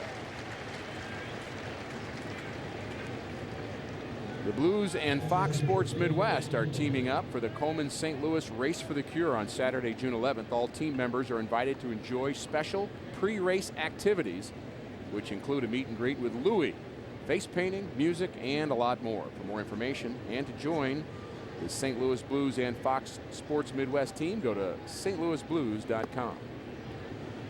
Haven't seen as many curveballs from Garcia today. He's had the good sharp slider and the changeup, and is that because we're seeing a lot of right-handers? You know, possibly, but it was also, that was the pitch that kind of eluded him in spring training. Right. And right now he hasn't really needed it, but you know at some point, and there was a good change up there, that we're going to have to see that good curveball, because it's another weapon for him. There's one. A curveball. That was really the pitch that put him over the top last year. Really known in the minor leagues as a good changeup pitcher. Even though he threw hard, he had a great circle change that he would get most of his strikeouts on. The real curveball came on last year. Yeah, I mean, he really has good stuff, and you know, the good mound presence. You know, he even realized himself in spring training he committed a couple ultimate sins, where in the one game where he really got beat up at against the Mets, Schumacher made an error, and then he gave up 7 unearned runs afterwards, you know, where he let that error affect him. Another game he committed a balk. The Knicks pitch, you know, he gives up a home run pitch. Hundley doesn't like the call. No home run pitches today so far from Garcia. He has been outstanding. Pujols fans come in many shapes and sizes. Our AT&T trivia question: when was the last time the Cardinals failed to make the playoffs after winning 90+ games? I know this one out, and you should too. 1971. That's why I knew it. Who was the Cardinal closer that year? Must have been you. No. It wasn't? No, I was in the Army. I thought you were on that ball club. I'm told you had one game, one appearance that season. They didn't let you back out there. Must not have been a good one. Well, you were off doing what you should have been doing. We appreciate your service. And we would appreciate a good at-bat from Lance Berkman, who will lead it off for the Cardinals here in the bottom of the 5th. Berkman bounced out in the 2nd inning. Berkman, Rasmus, and Molina for the Cardinals. They've managed just 2 hits against this right-hander, Dustin Mosley. Not really overpowering guy, Al, but he's getting it done. You know, when you really look at in this series, you know, we know the Padres have a very good pitching staff. And here's a base hit by Lance Berkman. Sliding play by the right fielder Denorfia keeps him at first base. There's a good way to start an inning. I'm going to say the Padres have a very good pitching staff, but and a good bullpen. They've shown up in this series, but I don't think we can say we've really seen an exceptional starter yet. There's a little hanging breaking ball that ends up bell tie, and that was hit hard. So Berkman getting his timing. Talking with Mark McGuire, he really feels his pitch recognition is the biggest thing with Berkman right now. Some of that has to do with vision, doesn't it? As you get older. Ball in the dirt. Good jump by Berkman, and he is on to second base. He read that very well. Ball in the dirt. The Cardinals teach take off. And that's exactly what he did. Talk about a secondary lead. You know, you get out there, but you're always anticipating. If you see a separation between the ball and the catcher, take off. You know, don't put your head down. You just have to be alert. You have to watch. And the Cardinals would rather, you know, if you get thrown out in that situation, so be it. Be aggressive. If you make mistakes being aggressive, you can live with it. First time the Cardinals have had a runner at second base here this afternoon. Rasmus trying to get him over, and he does just that. A one-hopper, tough play by Cantu. That ball very easily could have gotten past him in the right field. Rasmus does his job perfectly.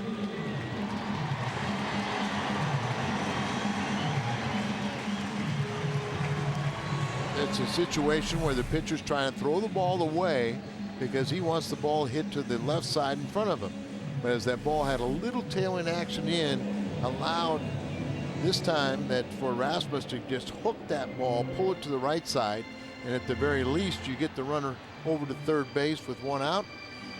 And as you said, it almost took a little tricky hop, almost got by Cantu, and the Cardinals would have had a lead. Now you've got a good RBI man. You could see runs are at a premium. Look at how defensively how the Padres are playing. They got their infield in. I guess that's what they think of the job Garcia's doing. Yes, sir.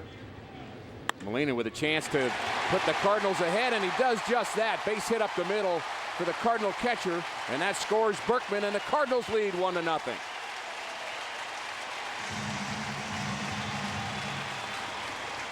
He's always been a pretty good RBI man. And right now, without one of your top RBI men in all baseball, Holiday, you've got to deliver right here. You've got to hit a ball hard. Ball's down, right back through the box, through the middle. Cardinals take the 1-0 lead, and hopefully they can add on. Skip Schumacher takes his turn. Cardinals do some little things right here to get that run. Berkman gets the good jump off at first base. Then Rasmus moves him over, and then Molina drives him in. And this is one of the areas where if you're an opposing pitcher, you look at the Cardinals offense. You've got a singles hitter. You've got the pitcher, singles hitter, singles hitter, singles hitter. So you've got, it takes so many base hits to get a second run. And with one out, you feel pretty confident that you can retire the Cardinals before they can score again, before Albert comes up. Defense straight away for Schumacher. Has occasional power, but more of a line drive hitter, as you say. And he swings through an off-speed pitch, and that's one of the things you talk about the Cardinals having so many singles hitters back to back to back. Missing David Freese in the lineup today. He was just getting the day off. Nothing wrong with him, but Matt Holliday also out of the lineup for some period of time. Really changes this Cardinal offense. Absolutely. When the Cardinals, you looked at last year without Freese, and remember, probably in the early going, he's going to play 2 out of every 3 days. So look for David to be in the lineup tomorrow, and you also give Descalzo and some of these guys a fighting chance too. But once you got that lower end of the order, it really took 4 hits to score a run. Schumacher could not pull the trigger, and that's the first strikeout of the afternoon for Mosley. Really high up in the middle of the plate.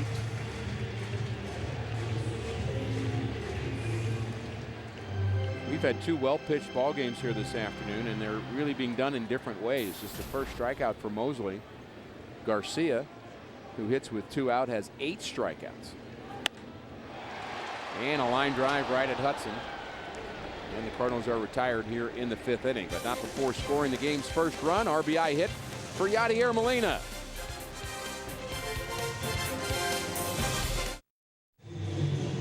Cardinals lead the Padres 1-0, trying to win their first game of the 2011 season. Fireworks night is back at Busch on Friday, April 22nd. Celebrate the start of this 2011 Cardinals season by watching a dazzling display of fireworks from the comfort of your seat. For tickets, visit us online at cardinals.com.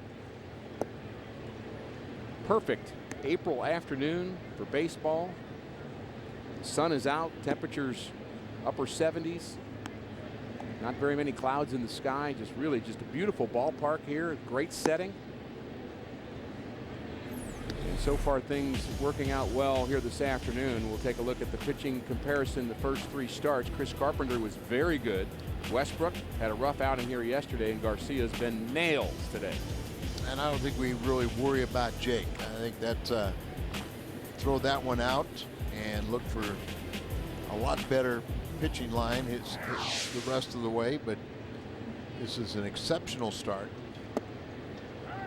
This is what we expected from Jaime, but you know, after the rough spring, you kind of you worry about him a little bit. Not like he had a wealth of experience. There's a base hit to right field by the pitcher, Dustin Mosley. We mentioned how good a hitter he was, Al, in the minor leagues. You mentioned how he likes to swing the bat. He does a good job there. It probably is, you have to guess, could be his first big league hit. He had some. Well, it is. Some relief appearances. Yeah, with see, it the is. Angels. No, I mean, he never had an official bat, so until today. So he got his sacrifice, and now he has his first major league hit. And what you're really a little bit concerned about is the fact that now that Jaime has gotten the lead, you have the pitcher spot up. You're thinking that, okay, I've got 1/3 of my inning underway, and now you run into a little trouble. And he's got some more trouble. First ball hitting is Jason Bartlett. Drives that ball back up the middle. 2 quick base runners for the Padres. Sunday, April 24th, for the first time ever, 25,000 fans will be able to add Cardinals legend Stan the Man Musial to their Cardinals bobblehead collection, courtesy of Tickets.com. Call 314-345-9500. Tickets are sure to sell out for that game. Remember, these Padres, they're going to manufacture runs. They're going to do a lot of things. So, you know, you're really not sure what their second place hitter is going to do here. You think it's a bunt, and he's showing bunt. He did it yesterday as a third place hitter. Descalzo was not charging hard, which is where you think Hudson will try to get this bunt down. Albert always very aggressive in on the grass at first. Well, what he wants to do is he wants to bunt it down the third base line hard enough to get it by the pitcher to where Descalzo, the third baseman, has to feel it and vacate the bag. Poor attempt there. Poor angle. Yeah, never got the bat out in fair territory. Never really flexed the knees to, you know, to help him with the height. Sometimes I think hitters are bunting like they really don't want to bunt. They want to swing the bat. Yeah. Let me just foul off a couple, and then I'll just go ahead and swing away. And Orlando Hudson, you know, can't do that. You know,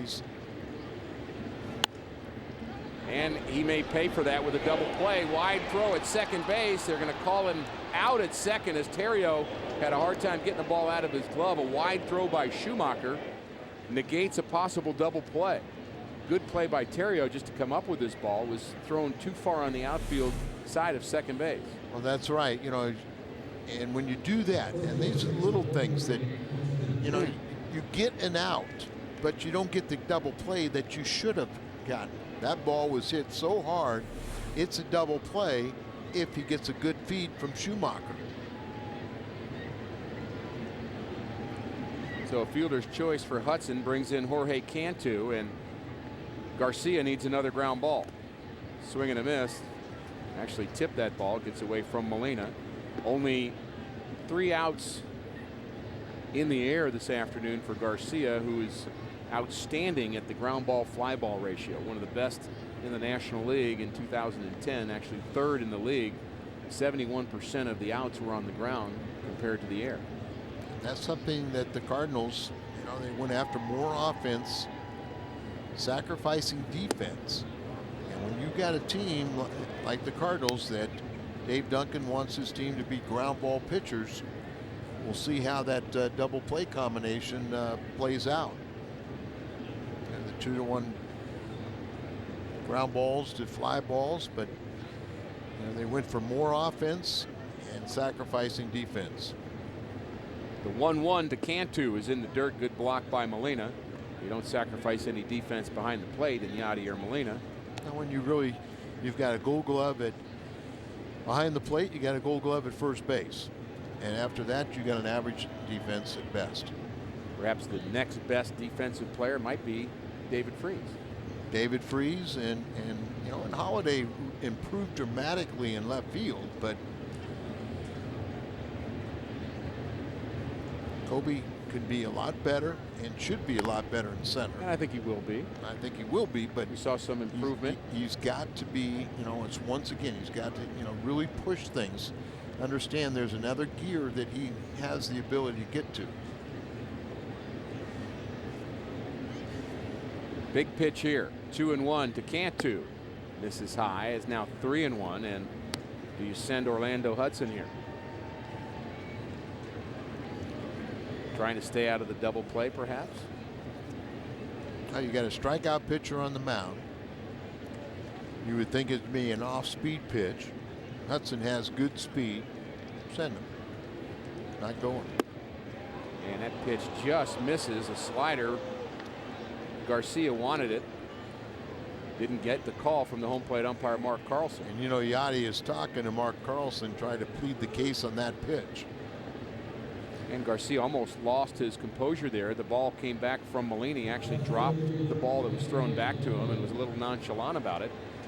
Well, he's going to have to get over that. Well, this is what we saw. In you know, he has the ability to still get out of this inning.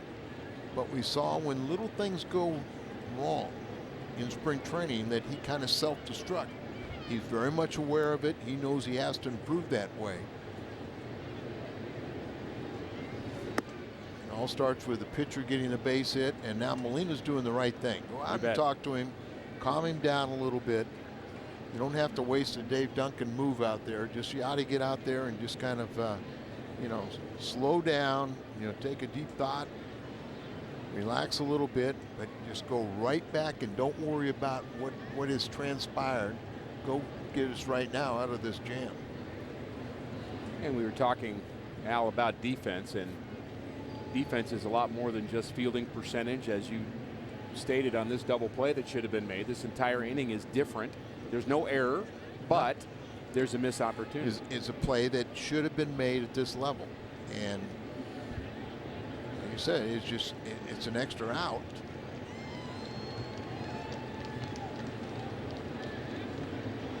The 1-0 to Ludwig is hit hard down the left field line, and it's hooking foul. Got in on Ludwig just a bit.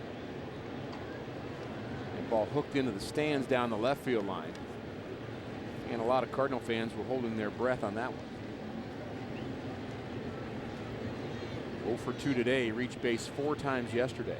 Luddy just such a popular player in the Cardinal clubhouse, and I think the fans all appreciate his style of play and how much effort he puts behind it. Streaky hitter, but he can do some damage. Third time through the order, now you start getting a little better look, start understanding how Jaime's pitching you. You can ill afford to make a mistake. Outfield deep for Ludwig. The 2-1. Swing and a miss. Good pitch there from Garcia. And showing a little fire as he snaps the ball in his glove back from Molina. And he needs a big pitch here. Like the strikeout, pop out, ground ball. A lot of good options here.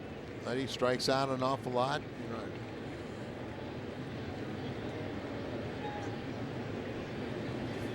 2-2 almost hits him. It almost looked like Ludwig wanted that ball to hit him. I don't think he wanted it to hit him, but if he could sell it, right, and get an RBI out of it. He wanted it to hit him. He just didn't want it to hurt. Tie this game up. He'd take it. Laboring here is Jaime Garcia. Bases loaded. 1 out, 3-2 pitch to Ryan Ludwig. Is swung on and hit hard to left field. Hooking foul. And we can start breathing again. In my mind, he's a low ball hitter. And there was a change up there, but he left it down down and in the middle of the plate. He makes that ball in the outer half. He probably pulls off it.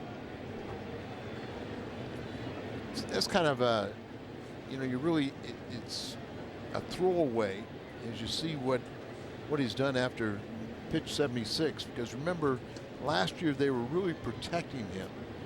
So, there are times where physically he probably could have gone deeper in a ball game, but they really didn't want him to go much more than that 5+ innings, just trying to, because of his health.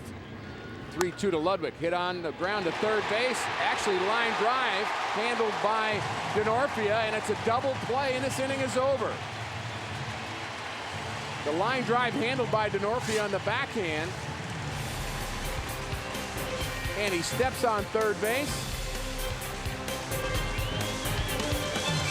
and the manager's happy. What's on tap brought to you by Bud Light. The Pittsburgh Pirates come to town for a 3-game series. Tomorrow at 6:30, Charlie Morton and Kyle Loesch square off on Fox Sports Midwest. And the Cardinals hope to handle the Pirates a little bit better than they've handled the Padres, dropping the first 2 games. Ryan Ludwig hit that ball hard right at Daniel Descalso to end the 6th inning. And it cleared the bases if that ball got down in the left field corner, but not the case. The Cardinals still have the 1-0 lead, and Mosley back on the mound facing the man that just made the nice defensive play.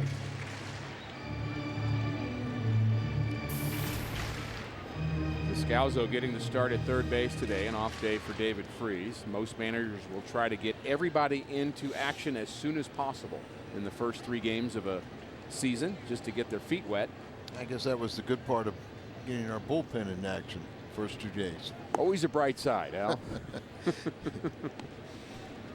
Talked to Nick Punto, who is about 5 weeks removed from his sports hernia surgery and really doing well. Looks like he'll be more at 8 weeks rather than the 12 weeks. And that ball is dropped by the shortstop, Jason Bartlett. Looked like he was battling the sun a bit. There's some wind in the ballpark, but that's going to be an error on the shortstop. And it should be. Drifts over here and everything. Checks to see the stand. Well, that's our third baseman now, and it's a better angle for the shortstop, and clearly in the middle of his glove, and bounces out. I do believe he was battling the high sky, but play has to be made, and it is scored an error. Told that Bartlett is one of 3 players in the big leagues of Filipino descent. And one of the other players that's listed is Tim Lincecum, which surprises me. Was he born there? I'll have to check on that. I don't think he was born there. I think he was born in the Northwest, but mother probably Filipino. And there's a strike on the inside corner, and Descalso's retired. That's how you pitch around the air. Good location.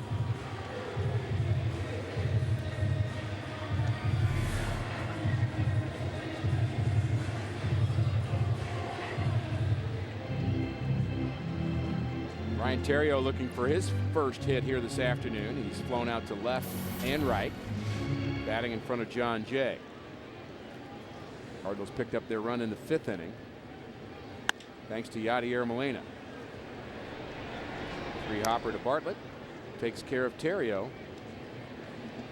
Next time you want to catch a Cardinals game, head to StubHub, where you'll find the seats you want, the freedom to choose where you want to sit. StubHub is the official fan-to-fan ticket marketplace of the St. Louis Cardinals. And there's plenty of good seats available for the Pirates series. Former Cardinal is their new manager, Clint Hurdle. And we wish Clint well.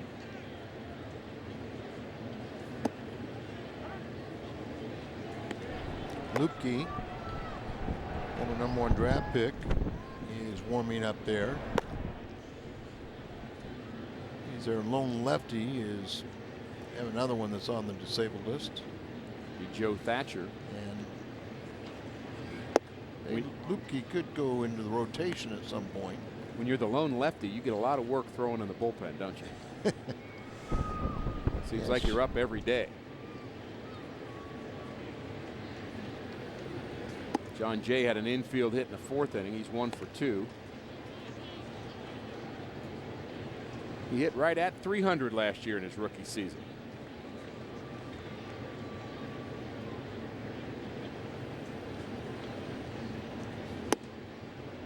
A lot of bat waving for John Jay. He's not one of those guys that just kind of settles in and gets still like Albert does. He's almost the opposite of Albert. It's a trigger mechanism. It's his way of relaxing, getting ready until the pitcher gets the line. But at some point he gets set and is at the trigger point. He'll wave that bat around, and then the pitcher gets to a certain point in his motion, then he'll stop and he'll be ready to pull the trigger. Ball 4. Cardinals have a base runner with 2 outs. And that brings in Albert. Albert bounced into a double play in the 4th inning, lined out to left in the 1st. With the lefty warming up, this could possibly be Mosley's last batter.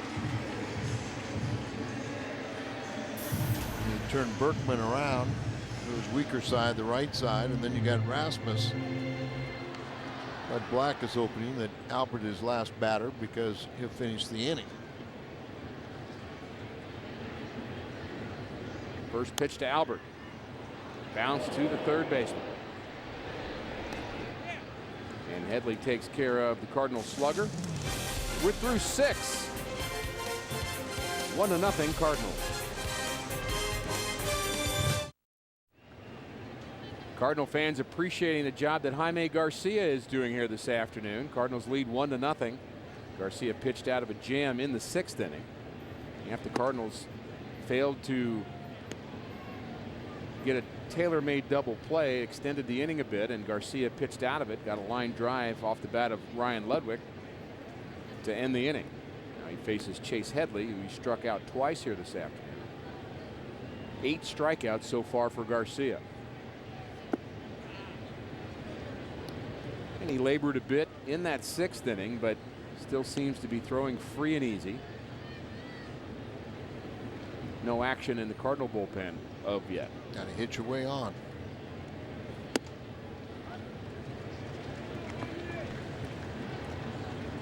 Generous strike there.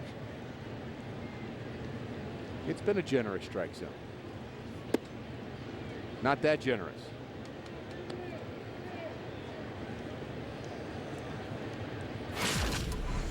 Let's take a look at that Ludwig at bat that was so important now. Bases are loaded.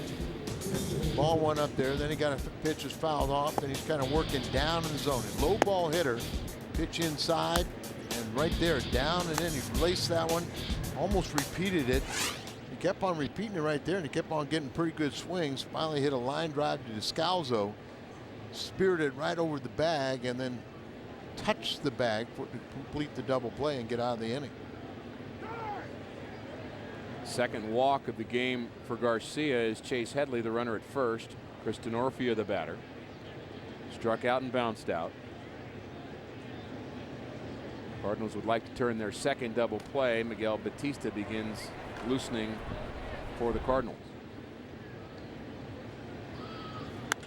And there is a tailor-made double play. Schumacher to Terrio, and this time it works. Tailor-made double play, and the Cardinals make it happen in Schumacher and Terrio. To perfection. Not like you want to walk anybody, but here a little feed, the underhanded feed right there, chest high, is just as he's coming across the bag. You have your momentum carrying you towards first base. You just slide over the runner, or you jump over the runner. And that was what the doctor ordered.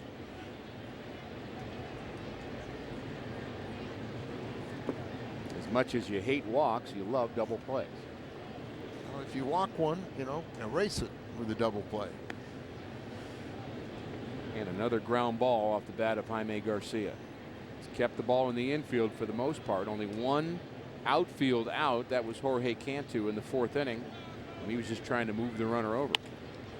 And this could be another infield out. Maben is retired. Another good inning for Jaime Garcia. Berkman will lead it off for the Cardinals, trying to extend that 1-0 lead. Cardinals baseball on Fox Sports Midwest is brought to you by Jack in the Box, where you can get anything on the menu any time of day. By Kia Motors. And by AT&T. Opening weekend 2011. A lot of wonderful sights, Al, on opening day. Well, there are a lot of sights, and then we had kind of a stinker of a game, but hey, it's a long, long season. 2 games are in the books. A little win streak will erase those first 2 and see what we can do. Just keep this game going right the way it is. Berkman, who's 1 for 2, will get a chance. Scored the only run of the game so far. That was in the 5th inning, a leadoff base hit. And he eventually scored on that RBI by Yadier Molina. First pitch swinging again, a lot of that today. Battling the sun is Bartlett, giving way to the center fielder Maben for out number 1. Wednesdays on Fox Sports Midwest, it's the Dan Patrick Show. Don't miss exclusive guests, including high-profile athletes and celebrities, breaking sports news, and unparalleled insider access. And, of course, pop culture commentary. The Dan Patrick Show, Wednesdays, 8 a.m. on Fox Sports Midwest.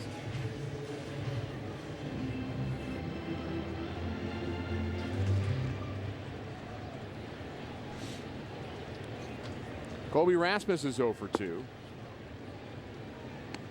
He lined out in the second inning, bounced out in the fifth, but that was a productive out, Al, in that fifth inning. Advanced runner over to third base. Eventually, that was the difference. Came home on the RBI single by Molina.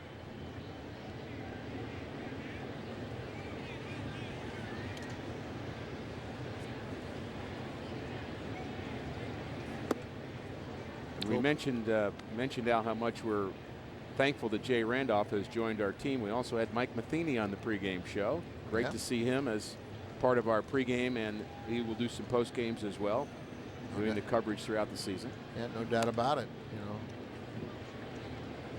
Jay's been in this business a long time, can teach us all tricks. You bet he can. Chad Qualls now. Qualls doing the left-hander. Hoopkey. Mike just a class act all around. Spent a month, he said, in spring training this year. And they loved having him there. Every coach I talked to in spring training was just grateful for his presence and the wisdom that he brings, and very well respected. The 3-2 to Rasmus is hit hard. Diving play by Cantu robs Rasmus of at least a single. That ball probably would have gotten into the corner. Nice defensive play by Cantu. That's why I say Cantu's going to be able to help you out quite a bit here, because that left-handed hitter against a left-handed pitcher, they're normal first baseman, so Cantu can go out there with Jaime on the mound, do a nice job there. If you want to put him over at third base, you can do the job there and coming off the bench.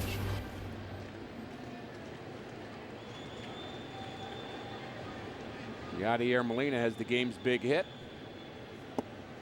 1 out single up the middle, drawn in infield in the fifth inning, drove in Berkman. And you mentioned he is just an RBI machine. Molina did not have a great year with the bat average-wise last year, below some of his normal numbers.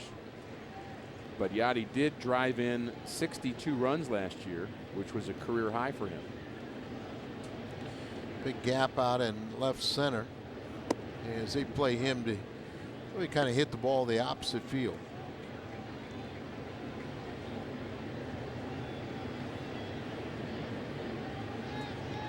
Middle infielders can play deep, on the grass because of Molina's speed.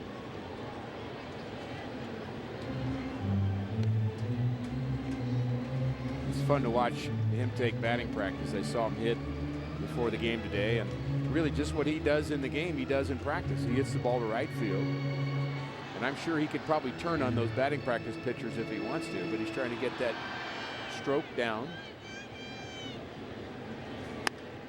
And he tries it again. Ricky, that's so important because you see a lot of guys now, it's turned into home run derby. Oh, yeah. And I guess, Mark was the first that really became a show before the game, that he had a responsibility. He had to put on a home run hitting contest before every game. But and a diving play by the third baseman. We've seen a couple of good defensive plays today, and he throws out Yadier Molina. 1-2-3 inning. Headley diving to his left, throwing out Yadi. On to the 8th.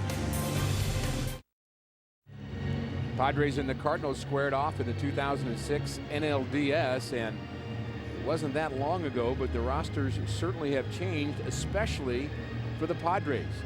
It's amazing, isn't it? Just Stauffer was the opening day starter for the Padres, the only remaining Padre from that division championship series. Of course, Tony has his nucleus that's still intact for him.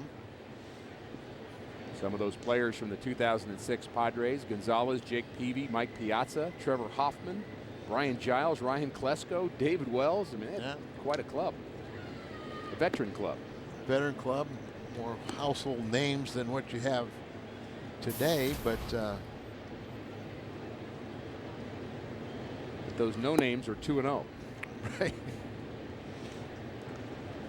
And Garcia's trying to change that as he's pitching to Jim. And now activity in the Cardinal bullpen. Trevor Miller is up with Batista.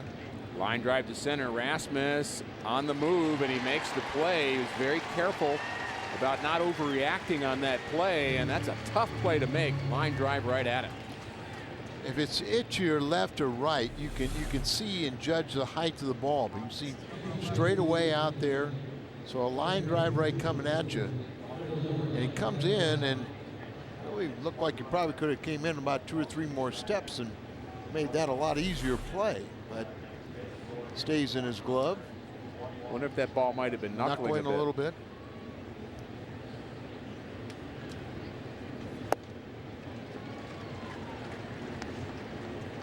Brad Hopp, the pinch hitter, a left-handed pinch hitter against Garcia. Remember, I said sometimes a manager will do you a favor when there's a lot of left-handed starters that are better at retiring right-handed batters. When you get a left-handed specialist, it better not work that way. That's right. But sometimes, you know, you're doing the guy a favor by putting an all right-hand hitting team. Well, Garcia with strikeout number 9 as he just carves up Brad Hopp. Breaking ball right there and just freezes him.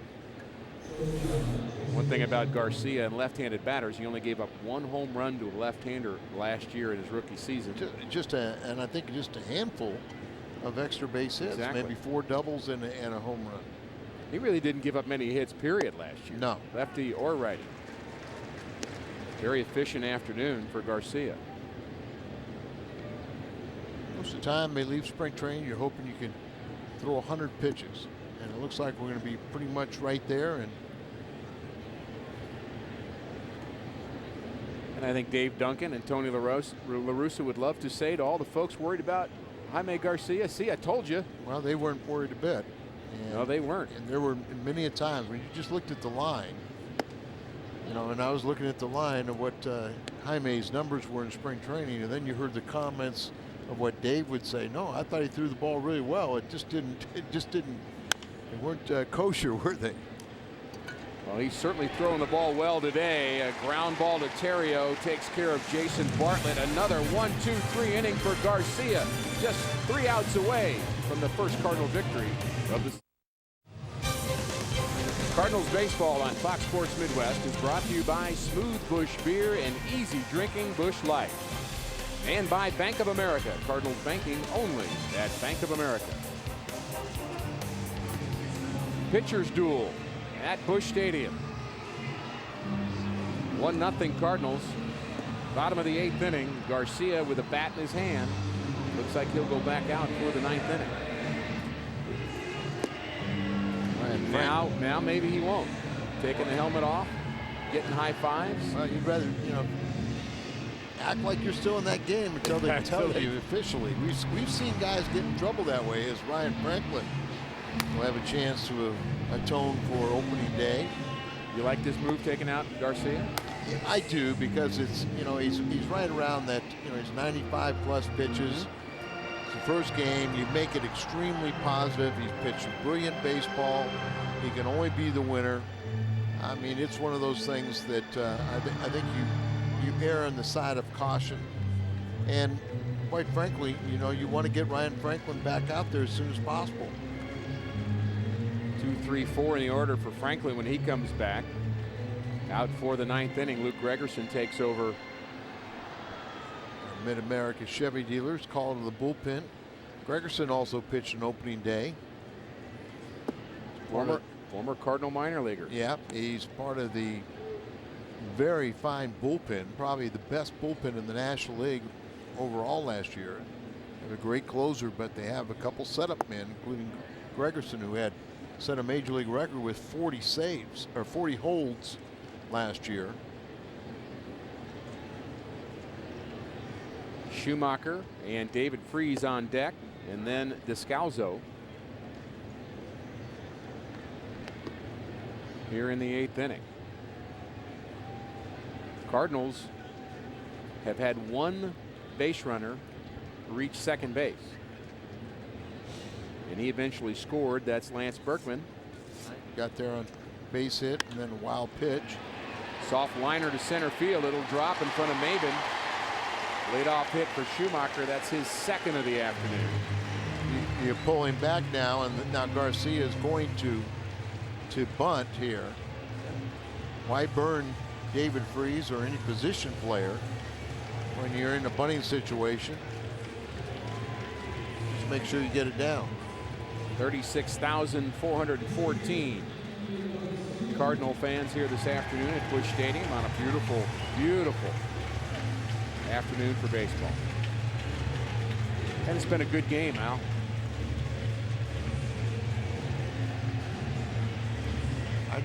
I deal in complete games. It has been the one so far. So far, yeah. It's been a good 8 innings. And we hope it is a good complete game. Well, victory for the Cardinals, but obviously a bunting situation. So Garcia, will they? I thought maybe they might pinch run. Skip Schumacher actually called timeout. I believe he wanted to confer with Dave McKay to make sure he got the right sign. And now all the communication is settled. You'd have to believe it's a bunt. Oh yeah. Garcia had a hit and run, similar situation in the 3rd inning, and he swung through it. Schumacher was thrown out. Great afternoon for Garcia. But right now, you do the job. You know, if you can get another man into scoring position, you help your own cause. Starting pitcher can do a lot of little things when he's not on the mound to help in part of that team victory.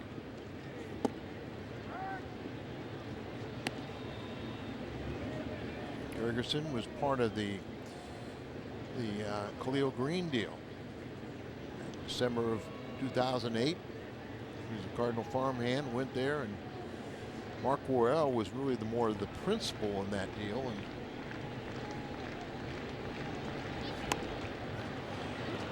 bunts at a high fastball, fouls it off. Gregerson, a tough guy to bunt because his ball has such great movement on it. And you've just got to let the ball come to you. You know, he's stabbed at it there, and now Kendo, words of encouragement. You have to assume he's bunting with 2 strikes. Yes. Tough assignment to go put put Freese and say, okay, go get him. Right. With 2 strikes, but.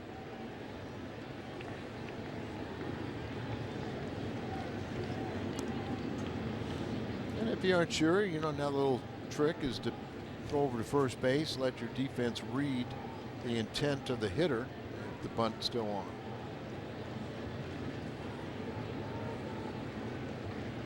It is still on, and it's a bunt, unsuccessful bunt, and a strikeout of Jaime Garcia, out number 1 here in the Cardinal 8th inning. This copyrighted telecast is presented by the authority of the St. Louis Cardinals. It may not be reproduced or retransmitted in any form, and the accounts and descriptions of this game may not be disseminated without the express written consent of the St. Louis Cardinals. Daniel Descalzo is 0 for 2. Bounced out and struck out in the 6th. Has a hole on the right side and tries to hit one through that hole and swings and misses at the first pitch from Gregerson. Leadoff hit for Schumacher here in the 8th inning. The Cardinals would like a little insurance. You know, it's early in the season, but forget about what Jaime did, a left-hander who struck out. If If you take away that, lefties are 2 for 3 against Gregerson this early season.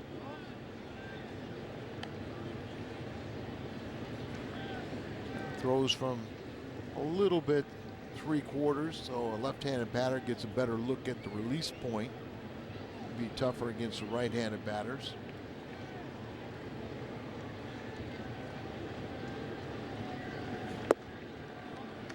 We talked about Nick Punto being injured and perhaps being a week or two away. We'll see when he may be available, but that opened up a battle between Matt Carpenter and Daniel Descalzo for that last spot.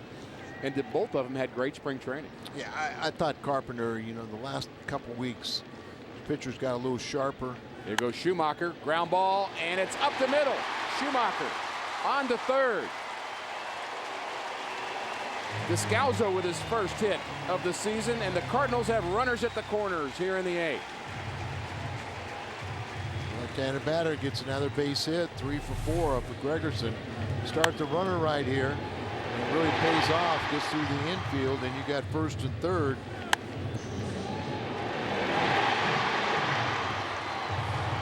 But you know, Carpenter, you know, it's for his long-term best interest to go and play every day. And Descalzo understood that if he's going to make this ball club, it's going to be more as a utility type guy. Wheels are turning here in this situation. Cardinals with runners at the corner. Squeeze is a possibility. Do you play for the double play or do you cut the run off? Looks like the Padres will be back, hoping for that double play.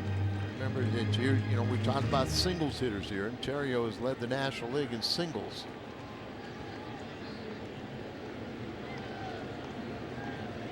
And Schumacher will be going on contact. Any ball hit on the ground,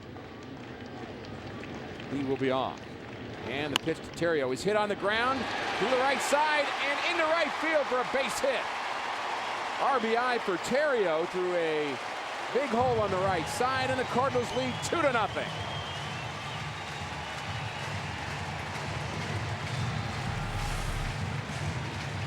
Take a look at this swing, just a little inside out swing. Inside there, just a squibber. You could not have placed that more perfect. The sinking fastball running, boring in on him, and he just places it through the right side, and not enough to really, you know, to allow Descalzo to go to third base too. So now they got the infield in. Perfect opportunity for John Jays to hit the ball hard, drive in another run. And another left-handed batter. Another left-handed batter. Jays 1 for 2 with a walk. And the chance to give the Cardinals an even bigger lead. Brian Franklin's loose. He'll be pitching the 9th. Albert hits next.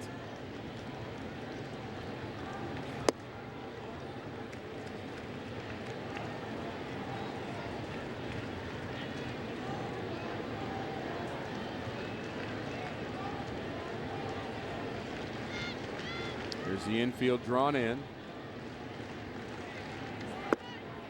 Check swing. Did he go? Yes, Yep. says the third base umpire Eric Cooper, and I think he's right. Yes. No question.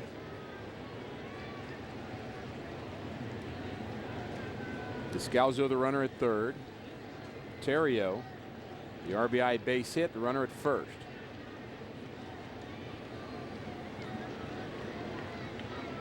The 1-1. Hit on the ground to the shortstop. Tough play. Decides to come home. And they get Descalzo in a rundown, and he gave up a potential double play by coming home. I'm not sure why he didn't go to second base. Might have been a tough place to get that double play. It would have been a hard angle for the second baseman. Well, and decided you got the infield in, so the second baseman would have a very difficult time to get to the bag. So he does the right thing in coming home. It's a hard hit ball. That's what made you think about it. But it would have been tough for that second baseman to get there. They run the relay, or here the rundown to perfection. You throw it home, the catcher run it and the runner back. The third baseman closes the gap, one toss and then a tag.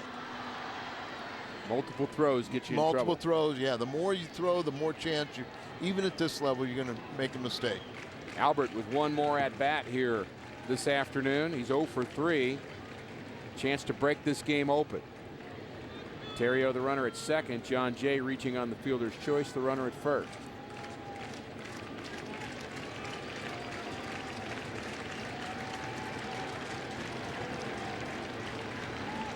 The 1-0 pitch to Albert. Up and in, and the Padres have thrown 2 or 3 pitches just like that in this series to Albert. Now we've seen in the past, and I remember Albert's first home run came after a knockdown pitch. Makes me think of Reggie Jackson. Well, yeah, and some people want to say too that okay, Albert had a bad game because of that first pitch up around his head, but it might have been coincidental because he has just had too much success. It's not the first time someone's thrown him inside or brushed him back with a good one. But that is something that I'm surprised more teams do not do, is throw him inside and really don't care if it gets away. 2-1 pitch to Pujols. 2 runners aboard. Ball hit on the ground to third, handled by the third baseman on to Hudson. Hard slide by John Jay. Ryan Franklin will be called upon to close it out when we come back. After Jaime Garcia got congratulations from his teammates for a job well done and thinking he was out of the game, he's back out for the 9th inning. The only complete game that we've seen from Garcia was against the San Francisco Giants on the 22nd of August last year, a 3-hitter where he didn't walk a batter, struck out 6, and Garcia back out for the 9th inning after getting congratulations in his dugout. What do you think of this move, Al? Well, he's going to really have to refocus quickly. Seen a lot of times, first of all, he's only going to be out there for one. If he gets one man on, he's out. He's out of this game, and Ryan will come in here. But very difficult to regroup the juices. So you really mentally got to show you something how tough he is. Well, so far so good on the mental side. 3 strikes, 1 out as Hudson bounces out to Albert. Seen a lot of even veteran pitchers that they're pitching a game like this, they think they're out of it, they mentally shut down, they relax, and then all of a sudden they're thrusted back out there and they're going, whoa, whoa, what happened? But that's why you really got to focus. You want to get that killer instinct and finish off what you started.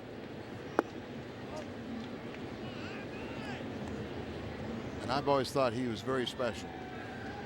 I told Dan McLaughlin last year. Bouncer to third. Descalzo to Pujols. Cardinals 1 out away. Because of his makeup, I like Jaime Garcia better than Rick Ankiel. Cardinal fans on their feet.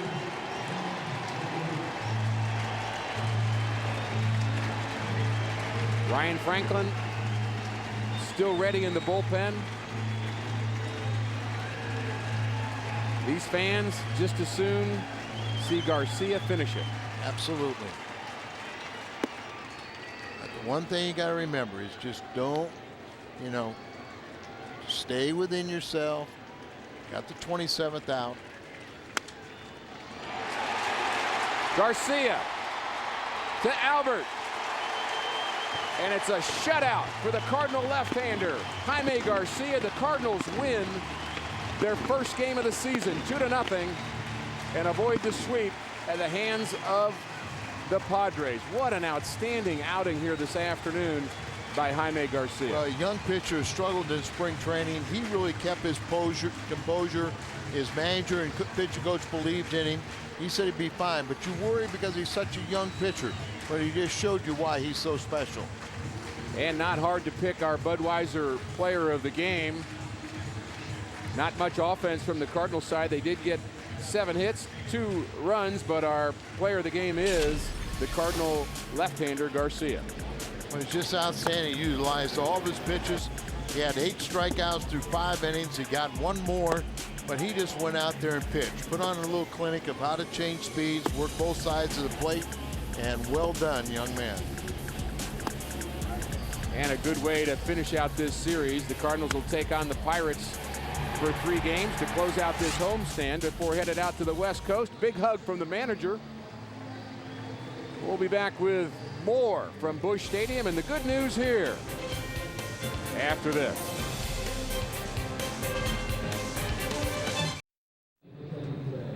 Well, good news here in St. Louis. The Cardinals win their first game of the season 2-0 at the hands of the Padres behind Jaime Garcia, who was outstanding here today. It was also important for the Cardinals, Al, to pick up a big insurance run there in the 8th inning. Well, we didn't need it, but it was also, like you said, it really does help out, get things started here in the 8th inning. You're 1-0, and here is Schumacher.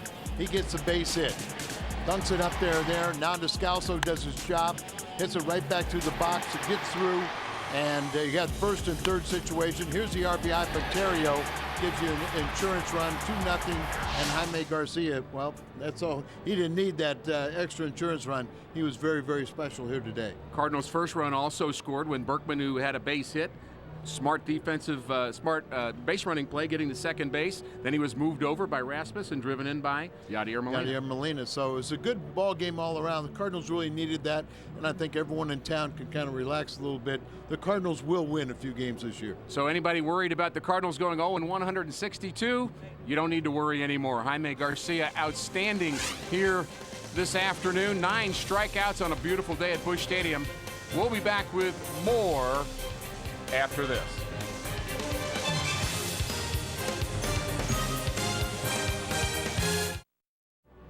The fans leave happy here from Busch Stadium. The Cardinals take this one 2-0 behind Jaime Garcia, out hitting the Padres 7-4, but more importantly, scratching across 2 runs here this afternoon. And Jaime Garcia went back out, Al, to pitch that 9th inning. We thought we might see Ryan Franklin, but Garcia went back out for that 9th. And we didn't need any more. He went out there very efficiently, 2 hours and 3 minutes, 103 pitches. So an outstanding game all around for the Cardinals. And let's look for a lot more of these than what we saw in the first 2 games of the series. Pirates headed to town. We'll have them for you tomorrow night. Kyle Loesch will have a tough act to follow. The fans enjoying the work of Jaime Garcia here this afternoon, picking up the Cardinals' first victory of 2011. It's Loesch and Morton tomorrow night. So long from Busch Stadium.